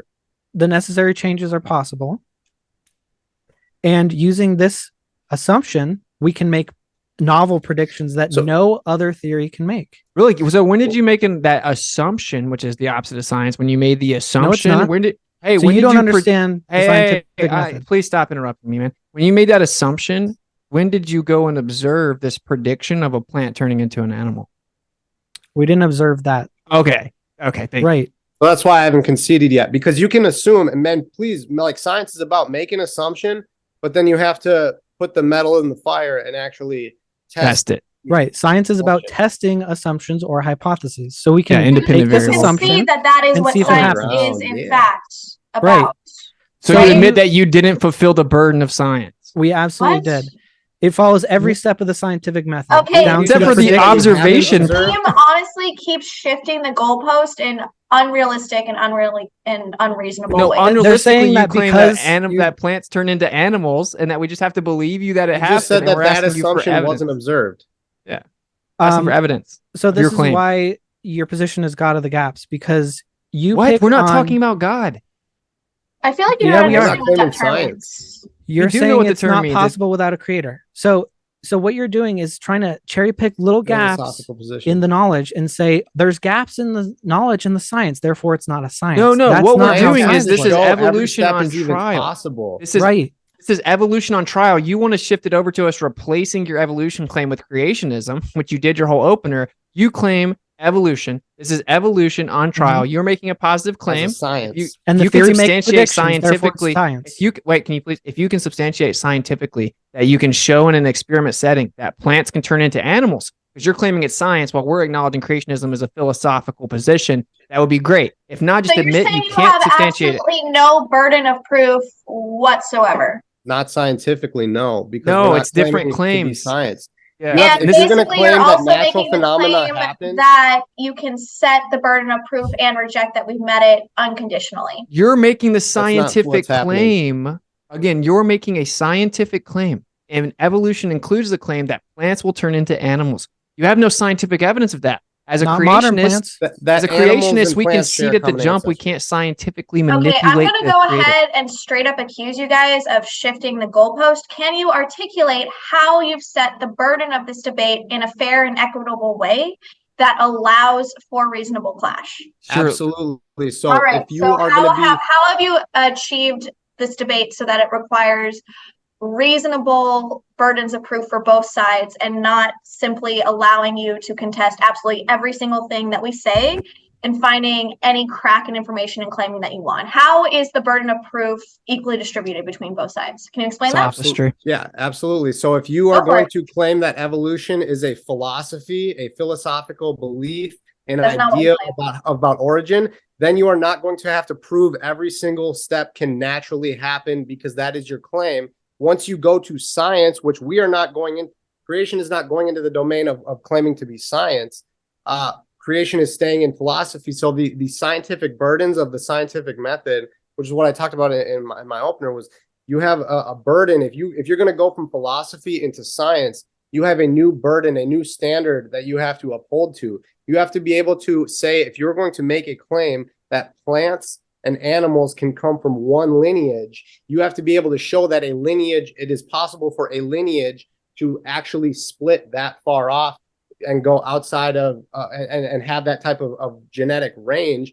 And you have to be able to show that these things are naturally possible, natural processes. You can't have man involvement. You can't do any, this is more for abiogenesis, but like filtering and trapping and everything, because this, you have to make a claim. If you're science, you're no longer in philosophy. So we can keep it fair in philosophy all you want. And okay, you're going to explain it like this and we'll explain it like this. Completely fine. Yeah, and then we'll shake your hand and we'll be like, okay, we have different philosophies, but you guys don't have to attend science. Well, actually, with science, we have to believe what we have the most significant evidence for, and it's clear that we outweigh you on evidence. The only evidence that you really had whatsoever to contradict us came from a young Earth creationist who believes that the Grand Canyon came from a biblical flood. So I'm going to ask the judges who are watching, the audience members, do you find this evidence substantial enough to outweigh all of the evidence that we have that shows that evolution is real? Gaslighting, straw man, poisoning the well. I'm not even talking to you. I'm talking to the audience. If you don't think that that is the case, then vote for evolution. And if you do think that is the case, then fine, vote for young Earth creationism. Well, sophistry. So I'd like one more Snake, thing. Well, you'll both be able to, and then I'm going to hand it over to the skeptics, because we are going to.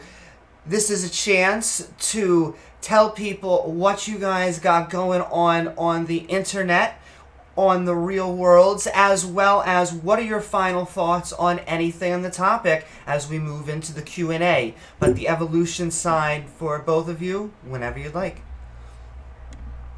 Should I go first, or take it away? Okay.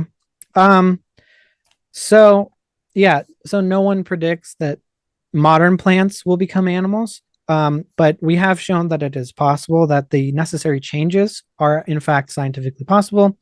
But basically this follows the scientific method. Absolutely. And you haven't addressed that this whole debate. So we start with the hypothesis. You can call it an assumption. So we hypothesize. For example, Darwin predicted that there would be a bird with unfused wing fingers, and he predicted exactly where it would be in the fossil record using this theory. Therefore, since it was successful, that's pretty good evidence. Then it kept happening over and over and over and over and over and over and over. And so therefore, it's reasonable to infer that this hypothesis that's been confirmed hundreds of times also extends to other lineages that have not been necessarily confirmed. Because just because science has gaps in it doesn't mean it's still not a science. Of course, we'd like those gaps to be filled in, but of course you have to hide all of your criticism in the gaps and not the actual successes. We showed that it was possible, and there was barely a whiff of a pushback on that. And I also would like to state that new information has been observed to come about either from it's all basically changes to existing information. Your mommy and your daddy hand you down genes, and your genes are different each generation. And this is where Witsit's ignoring it, but we've actually observed the breakage of genes and mutations that can fix those breakages. So that's actually new information. With the multicellular example, that's new information as well. And it's not from outside, it's from changes to existing structures. Take it away. Oh. Yeah, so I just want to say, just from observing the entire structure of debate, there has been absolutely no interaction, no clash, no consistent request for burdens, no acknowledgments that we've actually met those burdens of proof, and quite ridiculous evidence. So at the end of the day, the difference between science and religion is that science is in fact always evolving, and that is why it adapts and changes to new information. Our opponents have basically asserted that we would need to have conclusive and absolute information for them to take us seriously, but then we would no longer transition into science, but therefore religion. They have also had absolutely no clear reasoning for their case, and they haven't interacted with our arguments whatsoever. They've honestly completely diverted to everything that we have said and not really comprehended nor understood our points. So I really want to ask our audience, can we really take this seriously? And if so, why? That's all I really have to say. Thank you so very much, Nathan CP, the evolution side, and we are now going to hand it to Witsit and Nathan. The floor is both of yours. First, if you want, bro, or I will. I don't care. You can take it first. Okay. Yeah, it was really simple, right? It's like natural science is science that pertains to the natural world, right? And so you have a naturally occurring phenomena, and then you propose a hypothesis, a cause and effect relationship test, and you have a presumed cause independent variable. You manipulate that to verify it's the cause of the effect. Very simple stuff, basic stuff, right? You're claiming that this is a science, and that's why I said it's actually a religion for atheists. So they pretend it's science, but it's not. And if you guys would concede it's not, then we would have no problem. You could go around and believe in the evolution religion. But one thing that was for sure is that, like I said, the radiometric dating thing gets breezed past, and they just pretend that they have billions of years to work with, and we're supposed to grant them that assumption. We're supposed to grant them the assumption of abiogenesis. We're supposed to ignore the statistical impossibility of the actual DNA formulating in the first place. And as to like all the gaslighting at the end, we didn't divert. In fact, if anyone watched in the audience, honestly, without a bias, you guys diverted every single time that we made a specific point, you diverted. And what we're saying is, for example, with the animals and plants, you're claiming that has to happen within evolution. So we're asking, okay, well, can you give us scientific evidence of it? Can you show us scientifically that actually occurs? And no, but we can show you that we think it could occur, and that's somehow science. That's not science. Science is actual experiment. It's validation to the scientific method and scientific means. So in summary, it is nothing more than a bunch of base assumptions, begging the questions, reification fallacies, and then effectively gaslighting, poisoning the well of the alternative position. And it's a philosophy. So if people could just be honest and acknowledge that basically evolution is a philosophy, it's normally opposed to creationism, so it requires abiogenesis, requires billions of years of radiometric dating assumptions, constant decay rates, all kinds of perfect conditions that are unrealistic, and initial conditions and all this stuff, and ratios. If you could admit it's a philosophy and you have to speculate and come up with ideas of what you think could or couldn't happen, that'd be cool. And again, to reiterate my point, whenever an animal begins to change some, or there's like some anatomical structure differences within the same kind, that isn't proof of evolution. If anything, that's proof of design, that there's actually diversity within a base foundation and storage house of information in which that system can actually adapt to its surroundings. And it's a misnomer whenever we grant the word adaptation to you guys, because you misdefine it. So it's pseudoscience, it's religion for atheists, and it's wrapped up as if it's not philosophy. And just to piggyback on what Austin said there, like if you take a boar, because like a pig, but if you take like a boar and you breed it and you get it into these pigs, there's actually something called regression to the mean, where if you let a pig go back into the wild, it will actually regress or go back to its kind of most survivable set of gene expressions.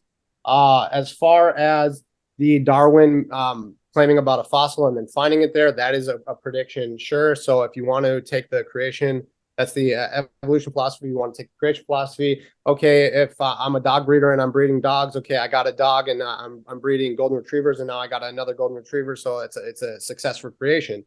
If you want to talk about hiding in the gaps, when we are talking about things like fossil structure, homologous structures, we're talking about genetic similarities, these things like that. Common ancestry, common designer can go a long way in explaining these, but these have explanation. Where you have to really get into the nitty gritty is where there is a difference in worldview claim. So creation does not claim that one type of gene, one type of population can become plants and animals, which was not shown. And so this is not hiding in the gaps. This is trying to press evolution. If you want to be a science, okay, but you are now going to have to show all of these worldview claims that defy 100% of everything that we have ever observed. And then I did want to get to the Gennet and the Bengal. But we did cover like the tapers and everything. CP, I did address your claim about the layers directly. So like we have had a back and forth. And then I want to say that all of this talk has been about life, but I'm skeptical that non-life can become alive. Say scientifically, we remove all bias, all authority and everything like that. I pose scientifically a hypothesis that non-life can become alive. Therefore, anything that requires non-life to become alive requires belief. Now, what something like abiogenesis, which some evolutionists will try to separate from abiogenesis, but many know that it is a very serious issue for evolution. And if, say, hypothetically in a lab, they did discover abiogenesis tomorrow, the next day it would be in every single biology textbook. This is how we believe evolution, or how life started, because this is what we did in a lab naturally. So if I pose the hypothesis about non-life not being able to become alive, and that's my hypothesis, I cite every observation ever of every breeding of anything, any life. Now, okay, you have all these ideas of abiogenesis. Go ahead and test. Okay, we're going to try rocks. We're going to try wet, dry cycles with pools and shallow tides and everything like that. And we're going to use natural conditions, temperature switches and everything. You can freeze it. You can do all that. I don't know if you can use a vacuum because nature abhors a vacuum. But if you want to go through all of these things, try it. Every one of them has failed so far. You can't use relay synthesis or any man-made interference. So you're going to run into these issues. They're all going to fail. And then this hypothesis that non-life cannot become alive stands true scientifically. If you are going to claim otherwise, I'm going to have to ask you to show it. I want to see the evidence that can happen, because that is what evolution, that is the start of evolution. You cannot run a race without crossing the starting line. You cannot get a tree to grow without a seed. There has to be a seed there. So we're talking about branches of evolution. Where's the seed? So that was I think glossed over, but I think there's a reason for that to be glossed over by evolution. So, oh, and also thank you everybody for being here and for this participation, everyone, both sides, Amy as well. And so thank you all very much. Can I just throw one thing? It's kind of, if y'all are like that, the thing that I shared, I'm just gonna, get the thing that I shared about heart disease earlier, and the reversal of it, that's a very real thing. Number one cause of death that has been shown to be reversible. Hopefully you don't know anyone, but that's something that has been done. If y'all want to look up Brooke Goldner, Dr. Brooke Goldner, she is wonderful. Autoimmune conditions can be reversed. She herself healed. Lovely woman. Michael Greger, Nutrition Facts, lots of good information. If you're ever curious about getting into plant stuff or anything like that, Vegan Society of Hawaii has a lot of good stuff as well. But this is stuff that our body is designed for plants. That's what all these recoveries are showing. So I just wanted to share that. Only way shown to reverse heart disease, the number one cause of death. So that is really personally why this is so big to me. This evolution topic is because of this angiogram and trying to make sure that our public health care system really cares about the health of the public. So thank you all very much. And yeah, okay, I'm good with my spiel. So thank you so very much. I in fact want to thank Snake, CP, Witsit, and Nathan for giving the lively back and forth. But wait, there is more. We are about to be switching into the Q&A. I do want to send an extra special thanks for everyone making the stream work behind the scenes, like Sideshow, the mods, and the entire Modern Day Debate community. But you can tag me with your questions and super chats at Amy Newman, including those like Kango for $5. Ask question for Witsit. Please explain pesticide resistance in insects. Did God use weed killer? They already have the information intrinsically built into them to react to things in their environment. That is actually a creationist evidence. Thank you for that super chat and response. $2 super chat from Dancing Ostrich. Why is Nathan dressed as Where's Waldo? Sending love to the super chatters. We always keep on reminding to attack arguments instead of people, but we do love the support, so thank you. Oh, that's a compliment. That's not an attack. attack. It as a compliment. Oh, well then there you go. David D. Ranieri's $5 super chat. How do you resolve the heat problem caused by radioactive decay being sped up in the young Earth model? It's absolutely fatal to young Earth. Plate tectonics might not be what we think they are. and I think there is a lot of water.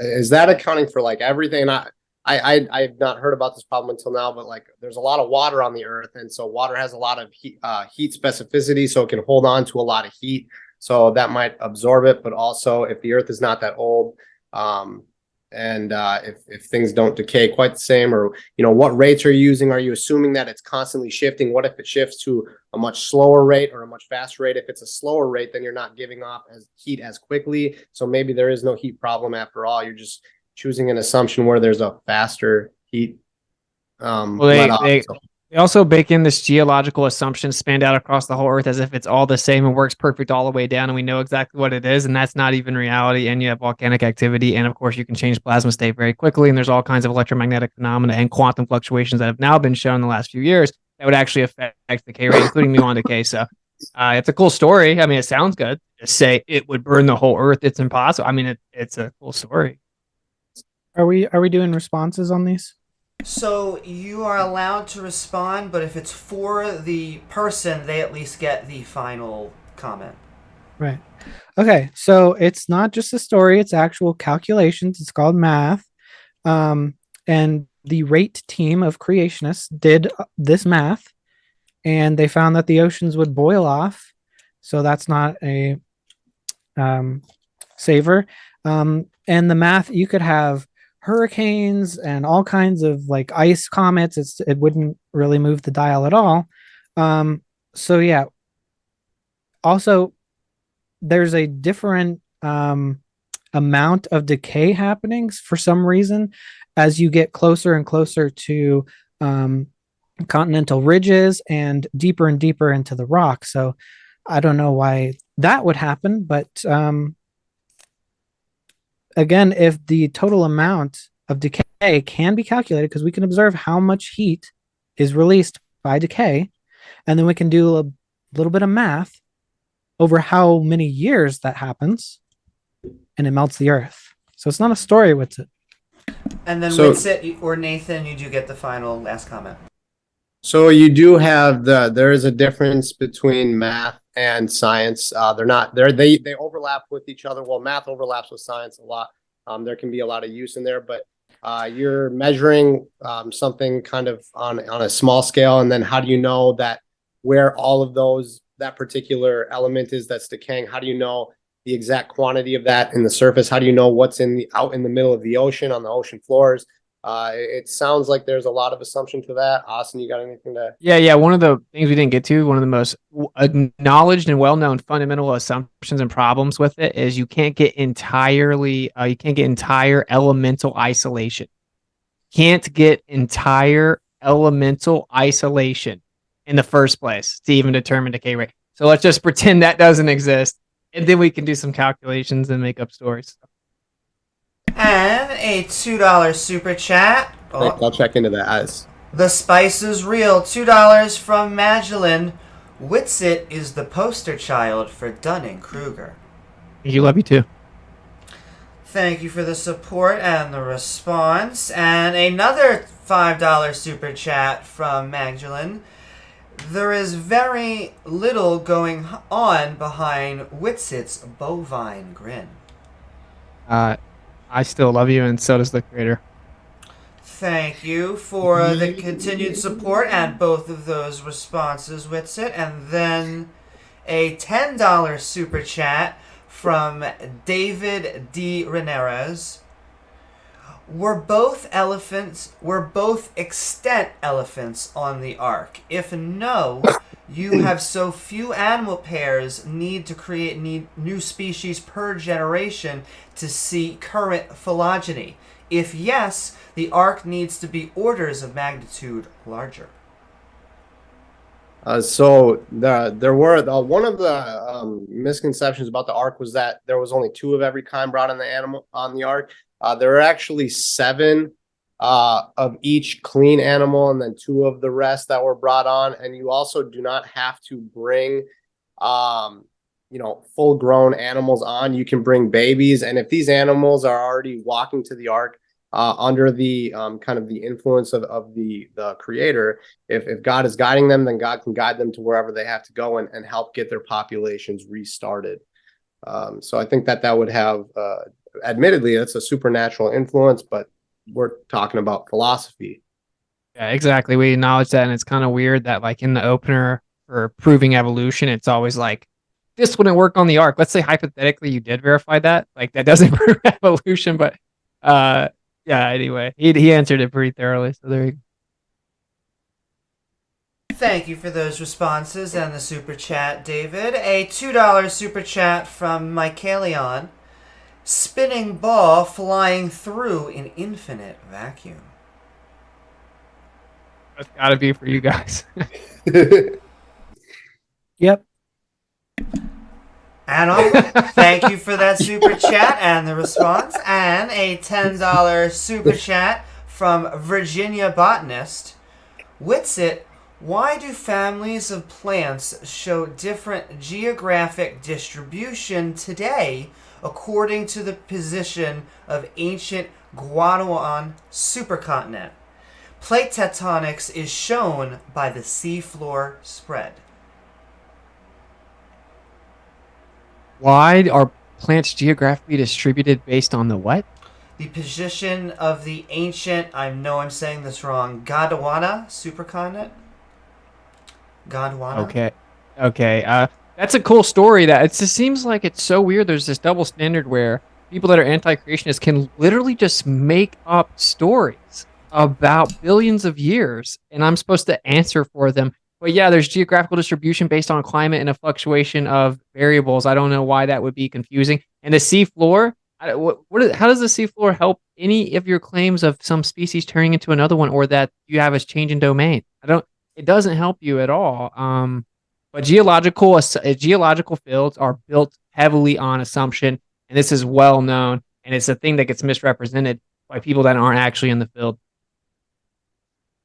Thank you. Yeah, people who aren't in the field like you, who don't understand that is very well evidenced.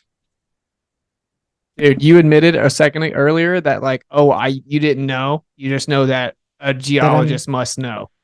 So don't project. I know the chemistry.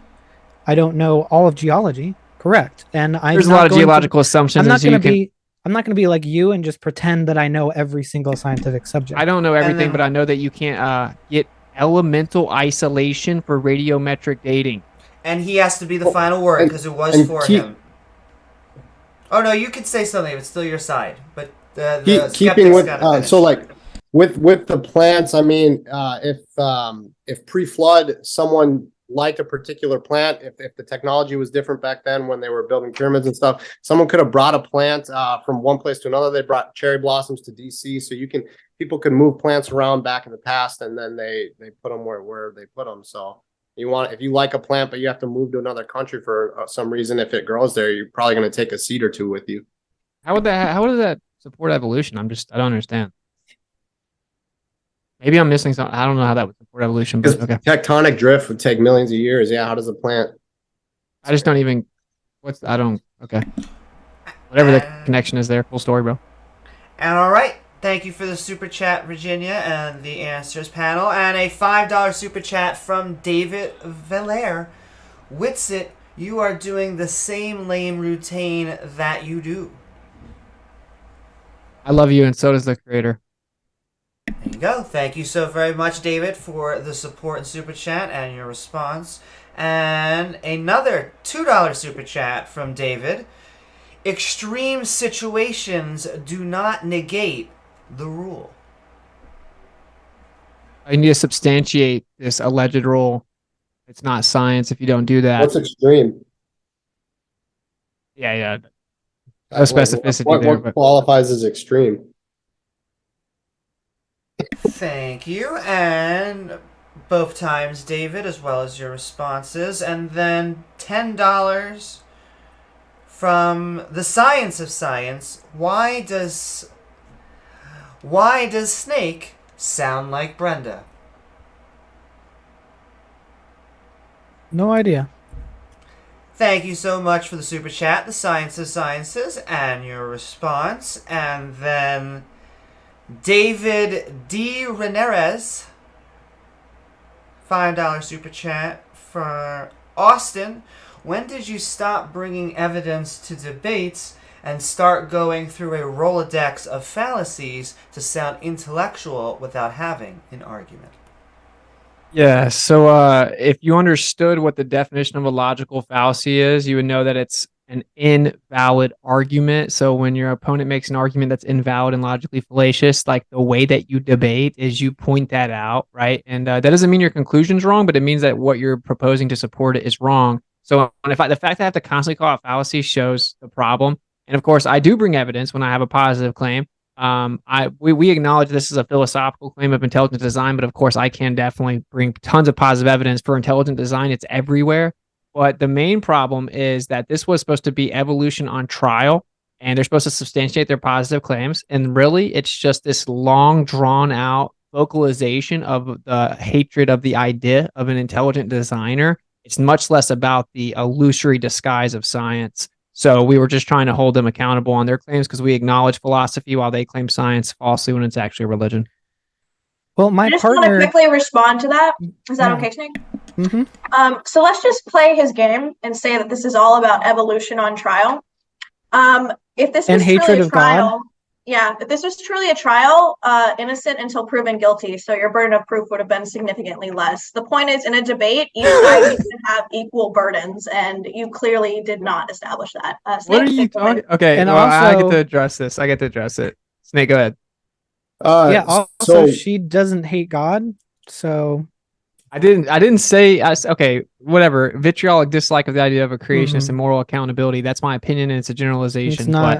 But it's a generalization, and she specifically said, "Who said I believed in God?" Right? I mean, when you said that she believed in God, but who cares? I don't believe care. in God. I said that you can't say fairly that if you're an evolutionist, you are exclusionist to other religions because I'm a religious person and I I believe never in said evolution. that. I said the You opposite. did in your literal first speech that if you, or maybe it was pitch, I can't remember. But I said the opposite.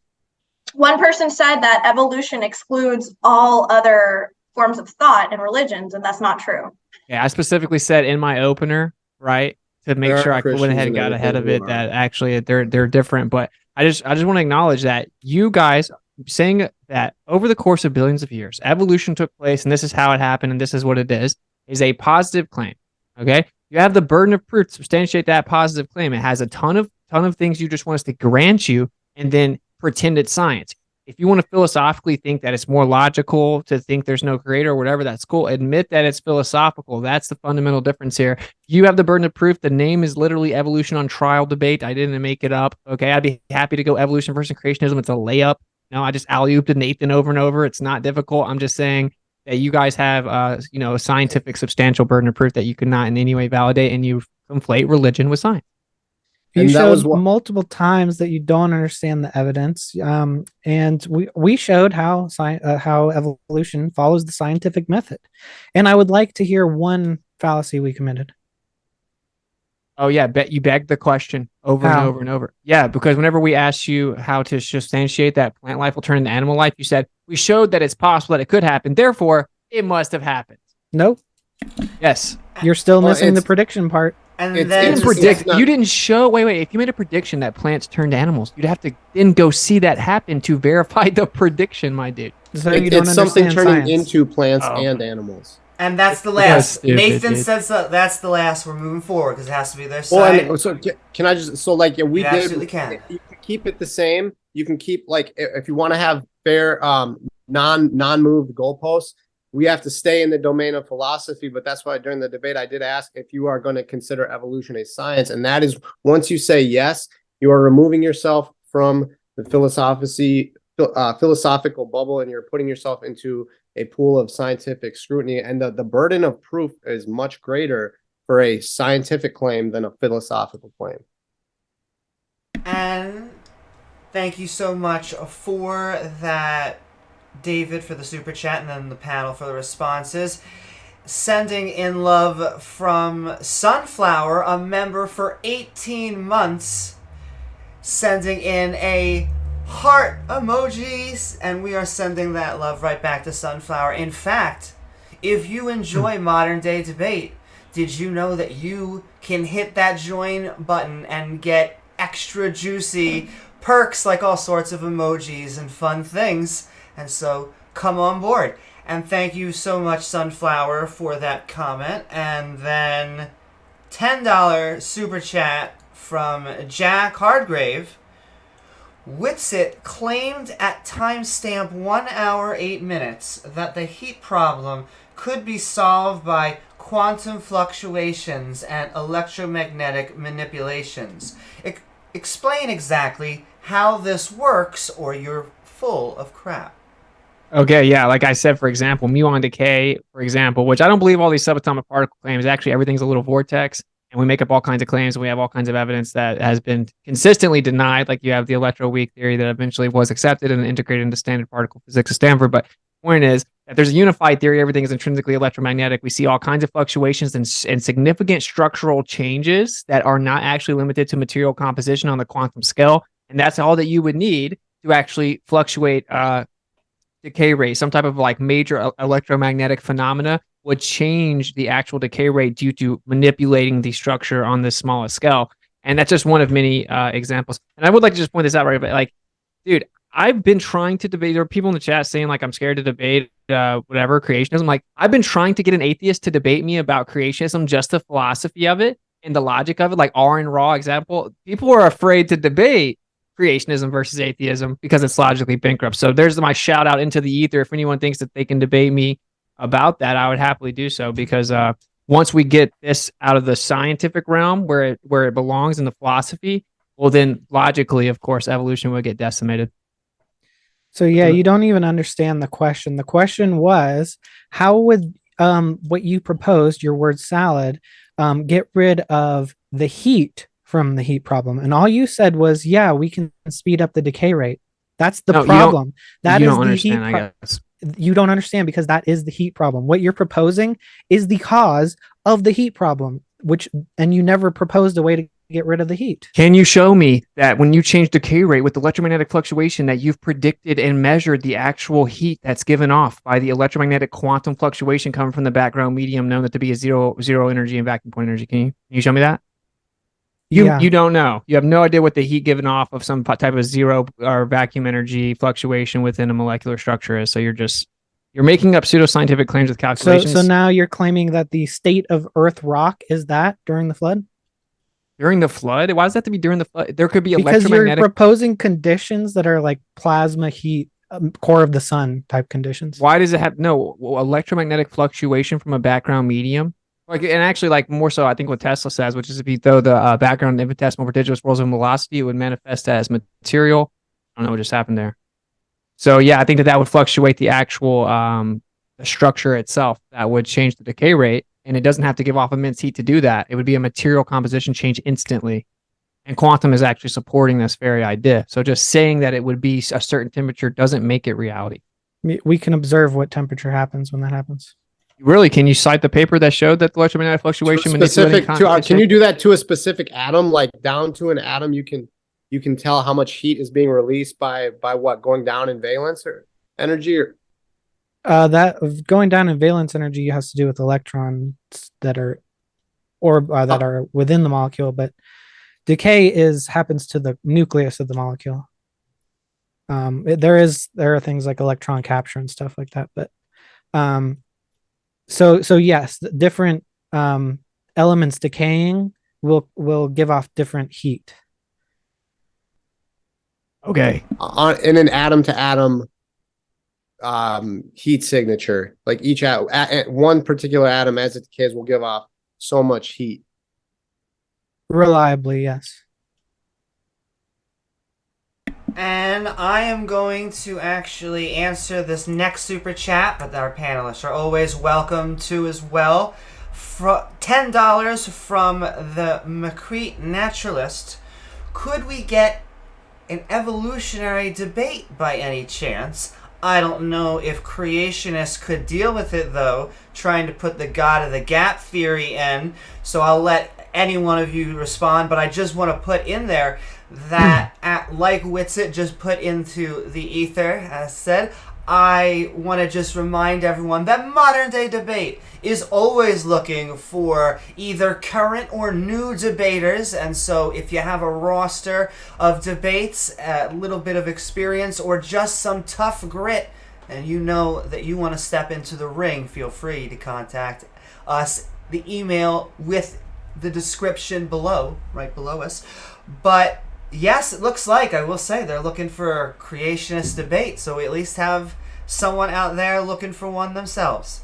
They want a creation versus evolution, or an evolution versus evolution, because like I know there's evolution, there's a gradualism school of evolution, there's a punctuated equilibrium Specifically, they would like an evolutionary psychology debate.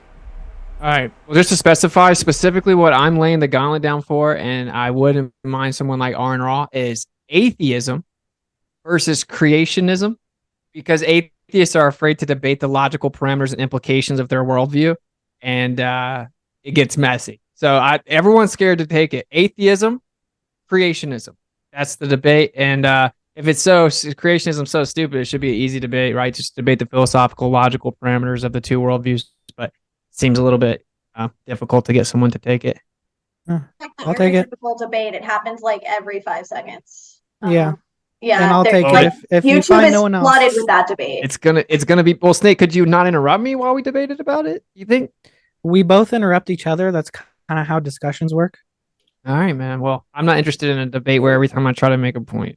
But we'll talk about it. I try not to interrupt. Really, I'm sorry if I step on your It's all toes. good. Okay. Yeah, I At some think we all point, did I a do pretty have good to job. kind of step in and assert some of my time, but yeah. And I thought it has been a great debate, Interrupting this, and I see. I've been enjoying the lively discussion. And all right, we're moving forward. Another super chat from Mike Kalion. Observable, measurable, testable, and repeatable. About For you guys. Oh, just kidding. Sorry. Clearly, they're saying What that is the your question? claim is not doing that, and it's not scientific. It's not repeatable that we can predict genetics of viruses, pandemics. Now looking We through can- the comment, they are specifically, their last one was addressing the spinning ball flying through infinite vacuum, it looks like. Morley's experiment and Michelson-Morley experiment. I want to clarify this too. Coherent electromagnetic fluctuations within a 0-point charge cascade have no heat effect. It actually has a cold effect, the centripetal coherent field of charge distribution, which was said in the chat, and that's exactly my point. You actually would avoid the whole heat problem. I don't care if some creationists want to like not understand how energy works. Sorry, I have to just correct that. But, go back whatever you're saying. Anything Nicholson Morley? What are we talking about? I'm all What? about it. They just says, yeah, something about the spinning ball. But I do want to say too, like as far as what like certain creationists, and this is, I'm not meaning any offense to any creation institutes or anything out there. This is more like an open rebuke to sharpen iron. But we have to really look at like what the Bible says, and trying to cling to like globe models or evolution. You're appealing to the world by trying to sound like sticking with the globe, but you already deny evolution. So you're already a science denier in that regard. So it's like, you got to be all or nothing with the Bible. It's difficult to do, but it's something that we should do scientifically. We're going to try to have the Bible be a little bit more valid, or validated as it is already by empirical experiments. But because that creation institute, I'm gonna look into that rate team heat decay chain, because it does kind of like math. I can write 2 apples plus 4 oranges on a piece of paper. It's math is not always science. So, And I appreciate both of those. I want to let it's not technically the evolution side, but it is any observable, measurable, testable, repeatable in respect to the ball in a vacuum. Spinning ball flying through infinite vacuum. I just want to make sure Snake and CP, in case you wanted to have the final word. I would love to litigate flat Earth in the next 10 seconds, but unfortunately, it's not enough time. Sending love to all of our super chatters, sending love to all of our panel, and $10 super chat from that was funny hearing not enough time from evolution perspective, because they're like long time fans. I'll need to evolve a little bit first. Not enough time, man. You're already at the top. We're very specially made. Infinite time. $5 super chat from the Science of Science. Snape is definitely Brenda. Same logic and voice. Okay, Who's Brenda? it's not you guys. I just gotta say that the creationists gotta show more morality than that. That's my Who opinion. is Brenda? What is this reference? Brenda's just Brenda's another some debater. person. Oh, Yeah, okay. but yeah, I just think that's distasteful. I'll take Unconditional up for you, love. Snake. You're much less unbearable. I'll Oh, take the then I Snape, took a though. shot. Like, yeah, it's like, we get that a lot, so we should just try to take the high road. I feel like. Snake, can you send me your that PowerPoint, your opener? Sure. Thank you. Thank you so very much. I got it. This is a lot of fun. This is a lot of fun. Panel. And I would also agree, this has been a lot of fun. $5 super chat from the Science of Science again. If you claim science and can't provide it, you lose, Brenda. Hey, I will be right back. I'm sorry. Send in love. I'll keep on saying we always want our questions to be more directed towards the positions and the people themselves, but we always appreciate the support, so I want to thank you, Science of Science. For Hey, the if love. this person wants to debate Brenda, email me and we'll set it up. There we go. We're getting debates, and we There's always no one would named love. Brenda on this panel, is there? Like, Yeah, no? there's no Brenda. That's I just sorry, that's No. That But I is know true. Brenda. Here, Brenda, but And so, sending love, Earth is Life, $5 super chat. Wow. Oh, you know what? This is for Witsit. Give me 1 second. We'll come back to that. Well, here's a spicy one for the other side. A $3 super chat from Keegan. How do I become smart as CP? Though maybe that's not spicy, because I don't know. Mine. Is he being sarcastic? that I'm trying to figure out too. So I'm just reading it like it says. Sending love, Keegan. Thank you so very She's much. smart. I'm pretty sure it's the wine. It's the wine. Yeah, make sure you have 3 glasses of wine before every debate. It also makes listening to weird arguments a lot more bearable. I'm just going to throw that out there. weird. Come on now, weird. I like to think logically sound premises, but okay. From you, Pitch. From you. We love you. Yeah. Thank you. Right back at you. All love. The right kind of love. Good love. Truthful love, unconditional. Sometimes tough, but that's like if like someone's doing heroin, you want to be like, hey, you should stop with the heroin. The next batch might not do it for you. Even if they love it, you got to be like, hey. But no, it's all love. It's all love. Oh, yeah. Oh, yeah. Got more super chats coming in. Sending love from Earth is Life. $5 says, wow, it's almost exactly when Witsit tries to debate Flat Earth Flat Earth. and brings absolutely no evidence. I know. What's so crazy, man? It's like, doesn't just repeating baseless scripts like get kind of old? Like if we show you like consistent planar measurement in all engineering projects, use that, and when Nathan shows the four light like relay, we show all these different pieces of evidence consistently in different conditions that show a planar nature to the Earth.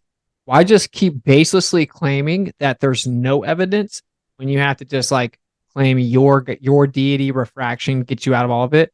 So you can claim that you don't think the evidence is true because you believe refraction always saves the globe, but stop saying that there's no evidence and no one brings any evidence. Just show refraction making lights look straight on an exponentially curved surface, even though they're linearly spaced. Just show that with refraction. If you claim to know the variables in the math, just set up the experiment using that, and then you're good to go. You'll never do it. Never do it. $2 super chat, and thank you so much, Earth is Life. $2 super chat from the Science of Science again. Thank you for all the love and support.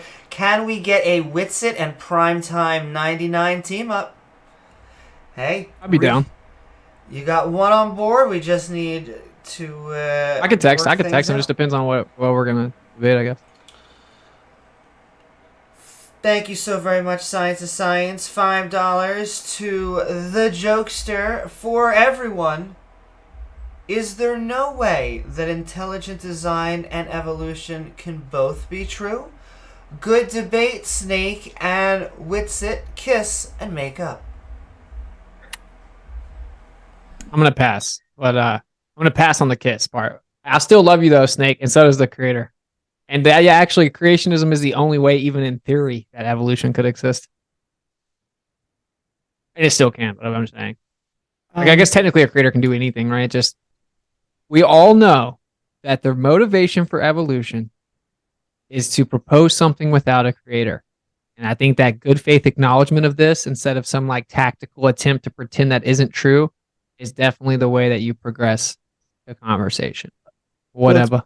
It's patently not true because we have theists advocating for evolution. In fact, they're the majority of advocates for evolution. But yeah. What? Most people are theists. Most people believe in evolution. Most cite biologists are religious, even though less than the normal population. Okay. My partner, I would love to see you my cite partner that. is not denying God, in fact, affirming the existence of God. And Okay. I don't connect, germane to this question, I don't connect atheism to evolution at all, because evolution being true does not prove atheism, and it doesn't disprove any religion. That's right, Well, but you were it hyper disproves creationism. infatuated. You were hyper infatuated with it in your presentation, and that's because that's the way that it's actually viewed when people are honest. And sure, there's exceptions to the situation, but we all know that. And like, look, I could just prove this by asking you a simple question, right? So if evolution doesn't exist, do you agree that there would have to be intelligent design? I don't know. Okay. So, and it's really not that complicated. Because I don't make conclusions based on fallacies. If evolution That's not isn't true, true. it's a fallacy to simply conclude that intelligent design is true by default. But, No, I mean, but yes, just my entire opener logic. was not hostile to religion itself. It was hostile to the creationist version of religion, but it didn't debunk God. And yes, I believe a much greater creator would create a clockwork universe that could evolve on its own, and he wouldn't have to step in and do things himself. This dude just say a God could creationist create religion? God could create life, and then it would evolve. That's why biogenesis is a separate topic. Snake. When you said that you didn't critique religion, you just critiqued a creationist religion. Can you tell me what that means? Like, what that means is it doesn't debunk the idea of a God. It only debunks the idea of the creationist version of events. And Snake, to address what you had said there with a creator would create life that can evolve, according to the definition of evolution, that is like a change in gene frequency over time. The creator did exactly that. Like, human DNA has been changing for thousands of years, and so the creator actually did do exactly that, because like natural selection is a very good thing to help try to get the best genes to allow for survival for your where you're living and everything. And so that is actually that's exactly what we are observing is a creator that would use a not the macro evolution claim of common ancestor, but we do evolve continuously. I mean, that part of that definition of evolution, I don't think anybody denies. Right. yeah, and like I said, you can believe in both, right? It's just like we know what really goes on. And we can lie about it if we want to, but almost every atheist believes in evolution. Let's just say that. And I just want to send a double love to the jokester. I thought this has been a fantastic debate myself, and thanks for the love. $5 super chat from Barry Switzer. Please make novel, testable prediction with creationism. Complete open-ended with intelligent design outside of space, time, and matter. Of course, it actually acknowledges the necessary antecedent for this place to exist in the first place, and having something outside of space, time, and matter, and then having to have intention and coherent process of determination. And I won't go too much into that because, like I said, I want someone to actually debate it, but atheists are scared to debate the logical implications of their worldview, like I said. I didn't hear a prediction. And okay, yeah, so anything that exists can be predicted with a intelligent designer outside of space, time, and matter. That's not a novel prediction. It has to be a prediction that only your thing makes. okay, there will be a commonality between all organisms. And That's not a I novel just prediction. developed this amazing type of app. I mean, Minnesota invented the Honeycrisp apple. Say that family in 10 generations, they want their kids to keep on pumping out the Honeycrisp apples. They're gonna want those apples and they're gonna be able to get them because they're gonna be able to select for the traits that keep getting them Honeycrisp apples. Whereas evolution, if you went many generations out, you start getting, who knows what, because it's blind, random. By default, by definition, you can't make predictions, especially novel ones with evolution. You can't tell what you're going to get in the future. Rats didn't know they were going to become us, according to the philosophy of evolution. Yeah, can you guys give me a novel prediction of evolution? I gave you several. No, give me one right now. A novel one. A novel one. Archaeopteryx and Tiktaalik. But so your prediction. You just came up with a new prediction for evolution? I'm talking about the ones that have been tested, not one that I can make now. That creation is going to say that a creator is going to make something that its fossil structure resembles a type of reptile bird. But what? No creation. What does novel mean? It means I already explained this. That only it predicts. Like you can say creationism predicts the sun will rise tomorrow, or that in a few generations apples will still be apples. Well, evolution makes the same prediction, so it's not novel. Well, okay, we have metaphysical components, and our information is stored in the water more efficiently than any other element, and that if we fast and don't actually consume food, that will cure all illness. There's a prediction of creationism. So breatharianism is the rebuttal at this point? If you fast, you can cure illness, yeah. Yes. Okay. Lots of people have Cinematic wants to say something. Oh yeah. So my students are actually doing a debate tournament in 8 hours, so I would very much like to get to sleep before it. I really want to thank everybody for allowing me onto this panel, and great discussion. And come on to Debate Cafe if you guys want to continue this. We would love to have you, and I'm sure Snake will tell you more about that. But yeah, I'm sorry I have to go. My kids are competing tomorrow pretty early in the morning, so have fun. Yeah. Not at all. I want to thank you for joining us for this lovely debate, and I hope that your students have a great time debating themselves. Thank you. Bye. And wonderful practice. You will see the video just like this for a second, but we have still some more super chats to go. I am going to give a warning, though. If you want to guarantee that your question is asked, now is the time to do so. This is the final countdown for all of the fun, but you actually have 2 in a row, Witsit. Fans out there, that is. Samuel King for $5 is saying Witsit out there slaying dragons, aka serpents. And then, right back to back, the Science of Science for $2 wants to know how can we donate to Witsit. $, Witsit gets on Cash App or PayPal.me/inaworld. And all right, thank you, Samuel, and thank you, Science to Science. Mentally Divergent also says, great job keeping your cool, bro. Much love, and Yah bless your fam. Much love. God bless. Back. Amen. Thank you so very much, Mentally Divergent, for your super chat and those responses. And then David, another super chat, $5. Everyone knows what a fallacy is, Witsit. We're not in a DeVry, whatever community college philosophy class you went to. No one's impressed. Bye.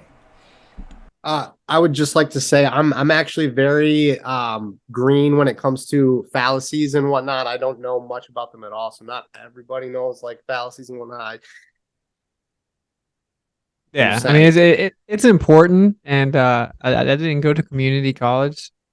I dropped out of college though, and I went to a private school. It doesn't matter. And the point is that logical consistency is very important. That's the only way that any type of proposition can be considered viable or logically tenable. So it's very simple. It's just important. I mean, it's basically been a thing since people began to think. So it's pretty important. Yeah, logic is important.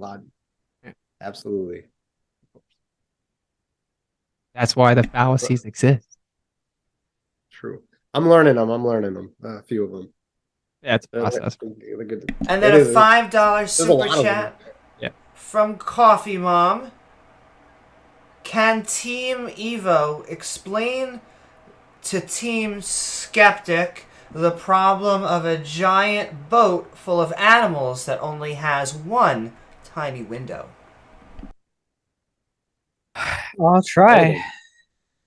So I alluded to it earlier where you have to have a lot of evolution within kinds in order to have all the species that exist today go back to one common ancestor so that you have few enough that will fit onto the ark. And so that creates a problem because they have to put in so much evolution into the kinds that it's more evolution than it would take to connect the kinds, or they have to severely restrict the kinds, and then there's no more room on the ark. So the heat problem also makes the ark there's no ocean. The wood of the ark is radioactive and killing Noah and his crew. But if we ignore that, we still have the problem of room. There's never been a really cohesive explanation of how you have enough room. Even if you get enough of the animals to actually physically be on there, you have to shovel poop. You have to have food. So more than half the boat actually needs to be dedicated to food, clean water.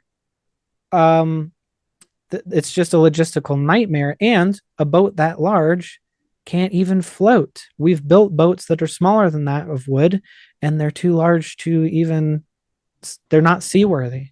So I'm sure I'm missing a lot of stuff, but that's a lot of the major problems right there is you don't have enough labor to take care of everything or space to store food and water, let alone the animals.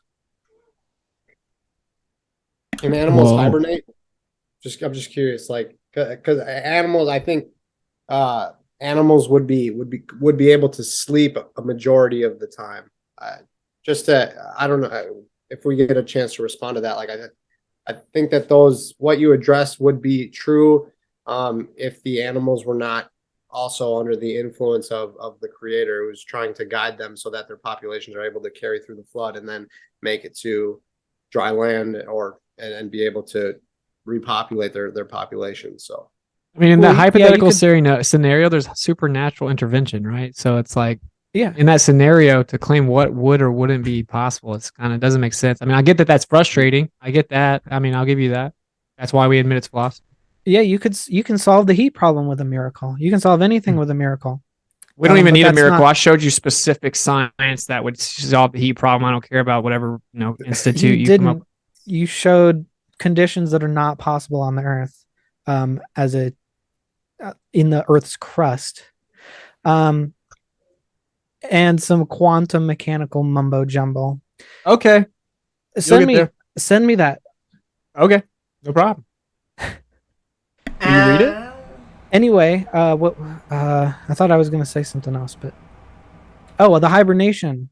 Yeah, some animals can hibernate, but they still have to eat. Actually, that was a misconception that I recently learned about.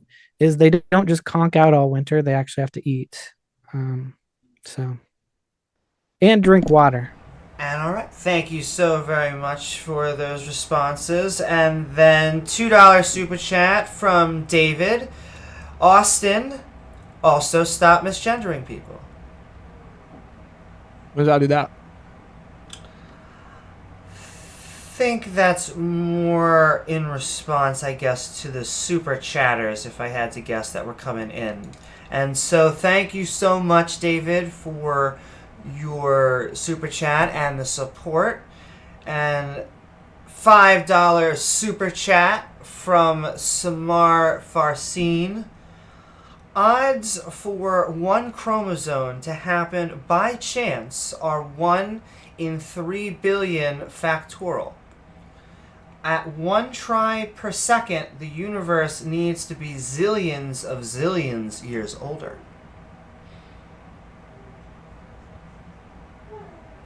I am What's that one for? Not 100% sure. I guess that would be for you. If I had to guess, I would say it's for you.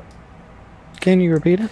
Absolutely. Odds for one chromosome to happen by chance are 1 in a billion factorially.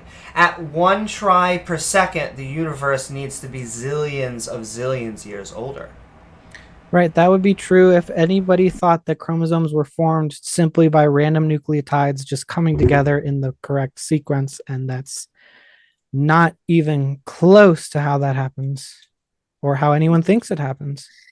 I'm gonna say So, we don't know how it Bad, happens. I mean, Really why are you bad saying math. that? well, the basic hypothesis would be that there are some random sequences. They all have a function because they're all chemically active. So among some of them, they're going to have some functions. They're going to cooperate. This has been experimentally verified that random mutations will to RNA will actually be able to create self-replicating RNA. And from there, they evolve. You don't just start with a modern human chromosome and just assemble it in its current sequence from scratch. That's where that math comes from, and it's completely unrealistic. You don't know. And I just gave you an experiment. I was going to say, technically, there you go. You got the last word. That's all I needed. $5 from Conspiracy Tunes. Misgendering is not loving. Stop pretending to be on the side of the creator. Misgendering haters. I don't know what you're talking about. So, gender's a social construct. Whatever, bro. Stop virtue signaling. Well, God It's is a weird. woman, so That's a cool story that you make claims about something you don't believe in. it was a joke. And Creator's a spirit outside of the confinement of male or female. It was a joke. Yeah. $10 He's the father, actually, because he's authority. to Global Merkers. Snake, do you know the odds of complex life arising from a cooling giant hunk of molten rock? It's not a rhetorical question. Hint, Santa Claus being real is more likely. Yeah, the odds are 1. So 100%. Thank you for that response and your super At least on chat. Earth. It happened because it's 100% because it happened. Yeah, The we're proof here. is that it had to happen. We're here, and We're the here. evidence shows that there was that life came from the We're Earth. here. Well, and I see Better than look at the trees. we are on the last 1 or 2 super chats, and so if a super chat does not come in before those, we are about to head out. I really do want to thank Snake, CP, Witsit, and Nathan, of course, our lovely audience out there, for joining us tonight. But a $5 super chat from Professor Parks, PhD. Evolution does not preclude the existence of God, Witsit. Yeah, I know. What my opponent's entire opening presentation was comparing it to a god. And we know that in reality, the reason that it's so desperately clung on to, as in it was propagating fake evidence for decades, and provably so, was because they needed to try to explain existence without intelligent creator so they could justify ethnic supremacy, eugenics programs, moral relativism, nihilism, and apathy to misguide people to make them more controllable because people are more prone to slave mentality when they are nihilistic. We really want to know the truth about it, and they're very clear about the fact that they're ethnic supremacists when it comes back to the origin. Not to say that people are now, but of course they've just fallen for the trick. So long story short, of course not. The only way you could even pretend evolution could happen would be to invoke a creator, not to just say, oh, well, it must have happened because here we are. You'd have to actually acknowledge the mathematical, statistical impossibility of those nucleotides turning into what we now know to be the immaculate complexity of life. I'm So skeptical that they can form life, by the way. Just saying that those chemicals can become life. I'm skeptical of that claim. So I completely reject moral relativism. I realize I am actually crusading against my fellow atheists because I think that moral relativism is bad. Good job, bro. But I never did I say that evolution or any of the evidence that I presented disproves God, did I? No, I never said you did, but you were putting it against God for whatever reason. Against the creation story. That's it. Can I Are you instinctively know to be mad about the Bible though, out of all the religions? But Pitch, go ahead. I wasn't instinctively mad. I chose to go to a Christian school because I was interested in learning the Bible, and I thought it would be a great place to learn about God. But if it's just against creationism, why do you instinctively know there's something about the Bible? Like the atheists always single out the Bible. I'm just saying. I mean, it's because they know that there's some truth there. But I've got 3 Qurans back here that I've marked up because I attack the Quran too. Well, and I do think with evolution, like God could use evolution. I think if God did use evolution or the creation, if we're going to assume that God is there and God made everything, how God made things would attribute to the character of God. So with evolution, you have, if God did evolution, you have all of this death bringing man into the world, where if it's the biblical God, you have man that was made and then brought death into the world through the fall. So that I think there are some moral implications that can be brought about, and also attributes of the creator. Worshipping a creator that can get it right away is different than worshiping a creator that has to let life go through a lot of suffering and mistakes and mutations and everything, and some that don't quite work out, but some kind of eventually get their way there. So I think it does say a lot about the creator, depending on which mechanism the creator chooses to use. And you cannot be an atheist and think there's moral objectivity. If you're an atheist, you have to be a moral relativist. So you have to claim that morality is subjective, because if there's objective morality, which means there's a linear code of ethics, then what intention put that in place? So that's why you have to be a moral relativist if you're atheist. Sorry. This is why atheists won't debate me. What you just described is moral relativism. I don't care about an intention. I care about moral facts. If God knows moral facts, then those facts exist independently. They're just facts, and we can reason to them without a God.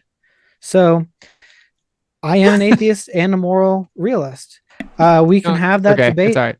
We can have that debate. I want to have it with someone a little bit bigger on the subject, probably, but maybe. Well, bigger on the subject. I don't know what that means. Like a bit of a channel. I want Aaron Raw or someone to step up to the plate and stop hiding behind different debates and then acknowledge atheism's implications. Well, it does. Aaron Raw is not.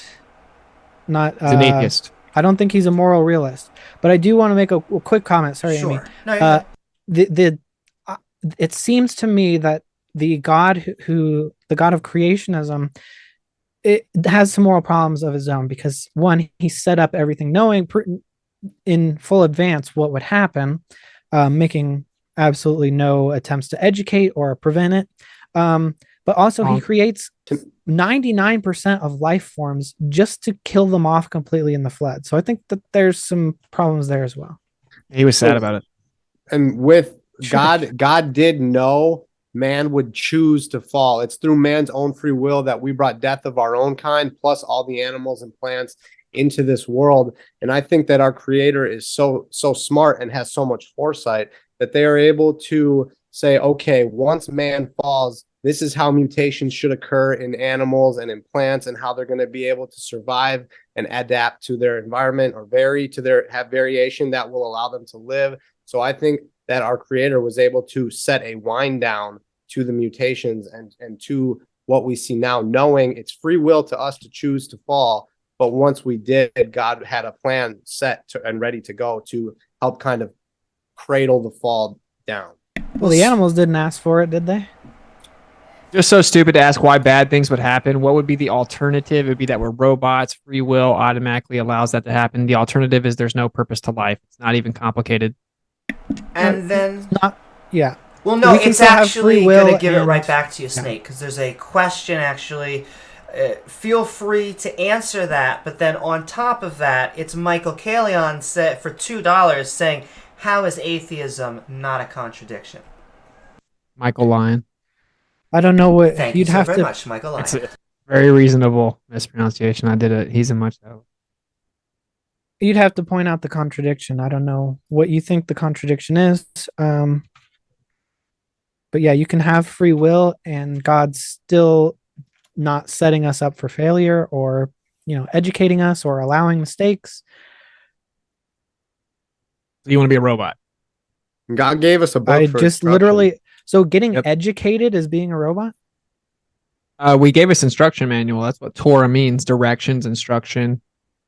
Okay, if you want to talk about contradictions, let's go into the Torah. You would not stand a chance, my brother. That Darn sounds enemy. like a fun debate here on Modern Day Debate, but we're going to a $2 super chat.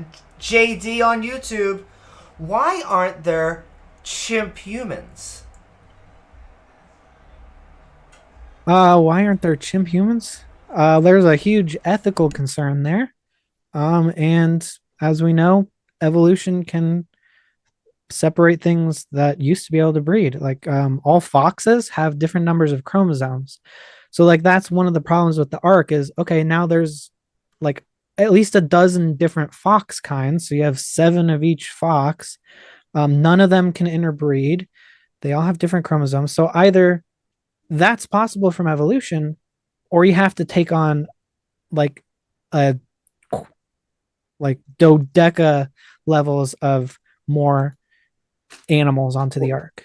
You can get like polyploidy chromosomal mutations, and if you have like a duplication of your chromosomal set, and now suddenly you have more chromosomes that have more of a chance to be able to mutate, you're going to be able to get those mutations. And then once you mutate too far away from others in your species, you're in your pool, you're not going to be able to. There can be extremes within the pool. Would be the creationist explanation for such a phenomenon. And that on that we agree. So microevolution is usually agreed to by creationists. Yeah, but it's a misnomer term, just like adaptation. You guys abuse the term, but whatever. Oh, I get the last word. Yes. Word. There you go. I'm just kidding. Theorist Rex for $5. Oi, Witsit. Debate me Yeah, on that the was age funny. of the Earth. Challenge is up on Discord. Okay. I mean, I don't know what to see. I'm like super busy. I just launched like NASA audits, and we're hosting the summit, and I'm doing a bunch of stuff. So traveling to the documentary, blah blah blah. So I can't debate every single person that hits me up. I'm sorry, but maybe. And I don't know the exact age of the Earth. I'd say like maximum 10 to 12,000 years.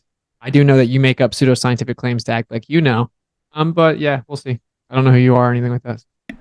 But thank you very much, Theorist Rex. You guys can always check out also the Modern Debate Discord down there, as well as always hit us up for more fun debates and interlocutors. And all right, $5 from Question the Answers.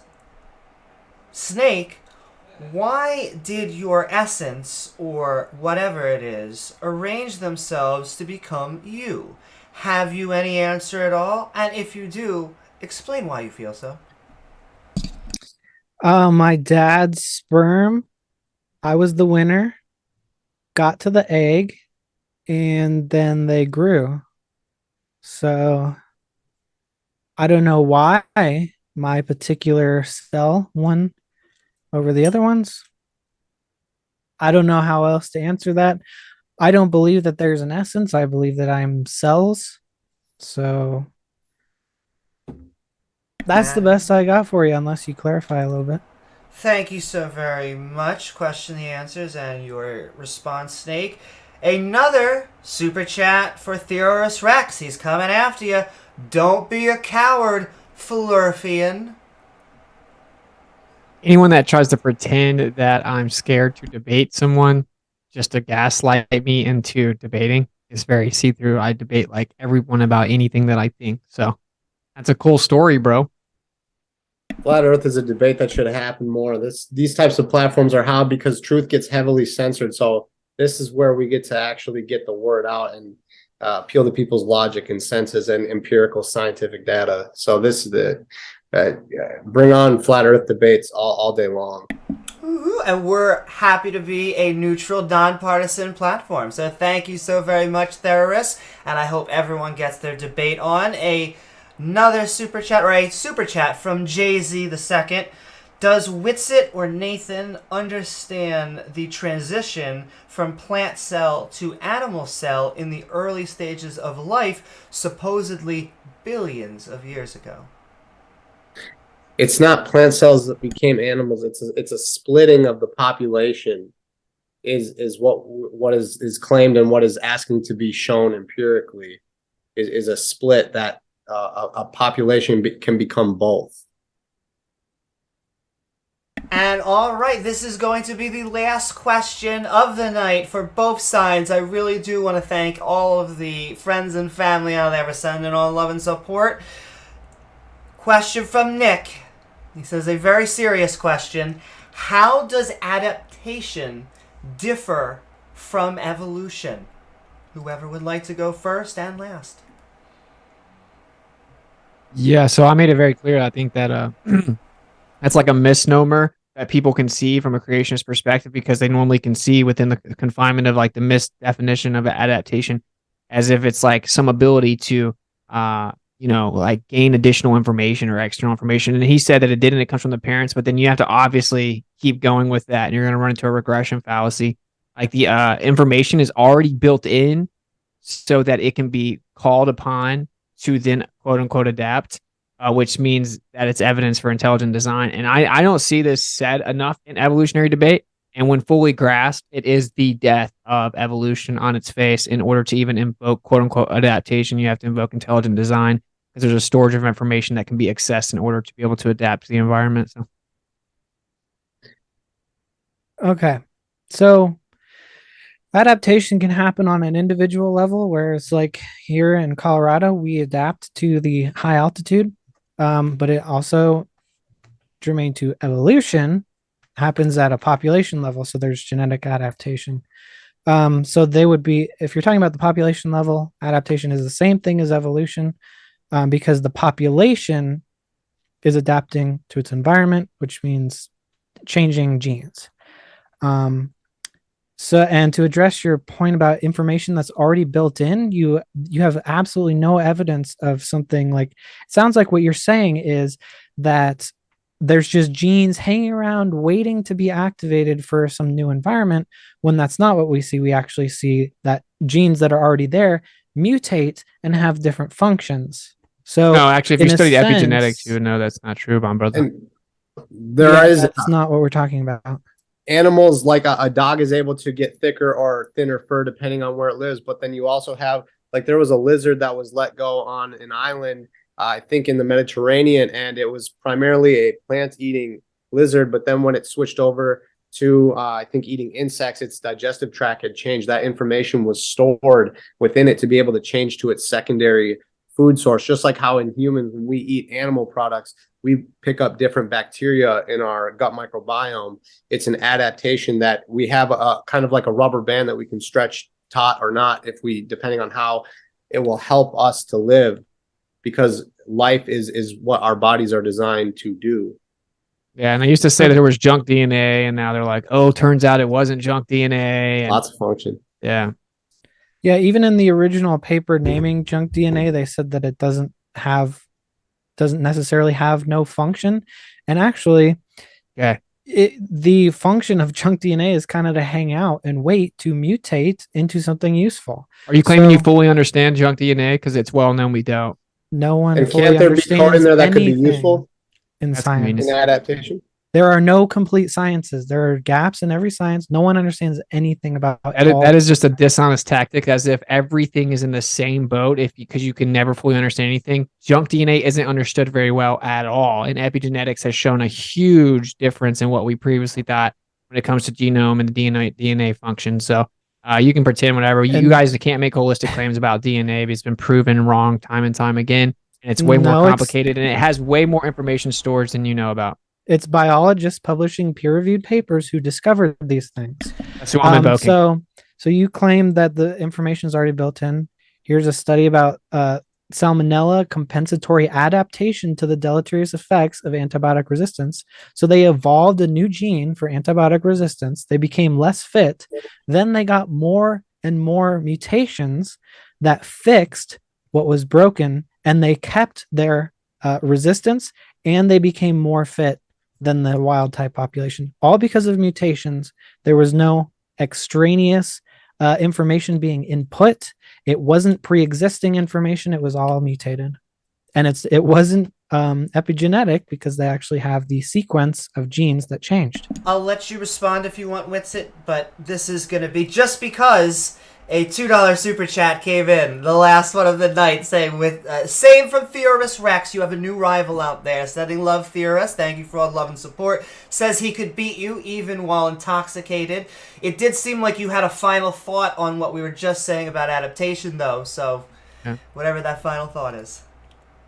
Yeah, I highly doubt it. But anyway, yeah, the truth is, like, I'd have to read the specific study you're talking about, but the truth is that when it comes to, like, say you were like human populations live somewhere, then they change or whatever it is, any population, it's like there's actually a very not fully understood complexity to the DNA, and this is well known. It's just objective. When we look at different people in different conditions, they actually change back and forth. Looking at epigenetics, we can prove this. It's because there's actually a storage of information that's called upon, that's built in to the DNA structure within humans, for example. So yeah, it's cool, you know. It's a cool story, I guess, or whatever, but the truth is that our DNA, our chromosomal structure, our genome, our DNA is very complicated. We're very complex, intricately designed machines, and we don't even understand the brain, the heart, water, storage, information, etc. So that's the reality of the situation. If you claim you know everything about the human body, you are deluded. And on that note, I want to thank all of our interlocutors. I want to thank Snake, CP, Witsit, and Nathan.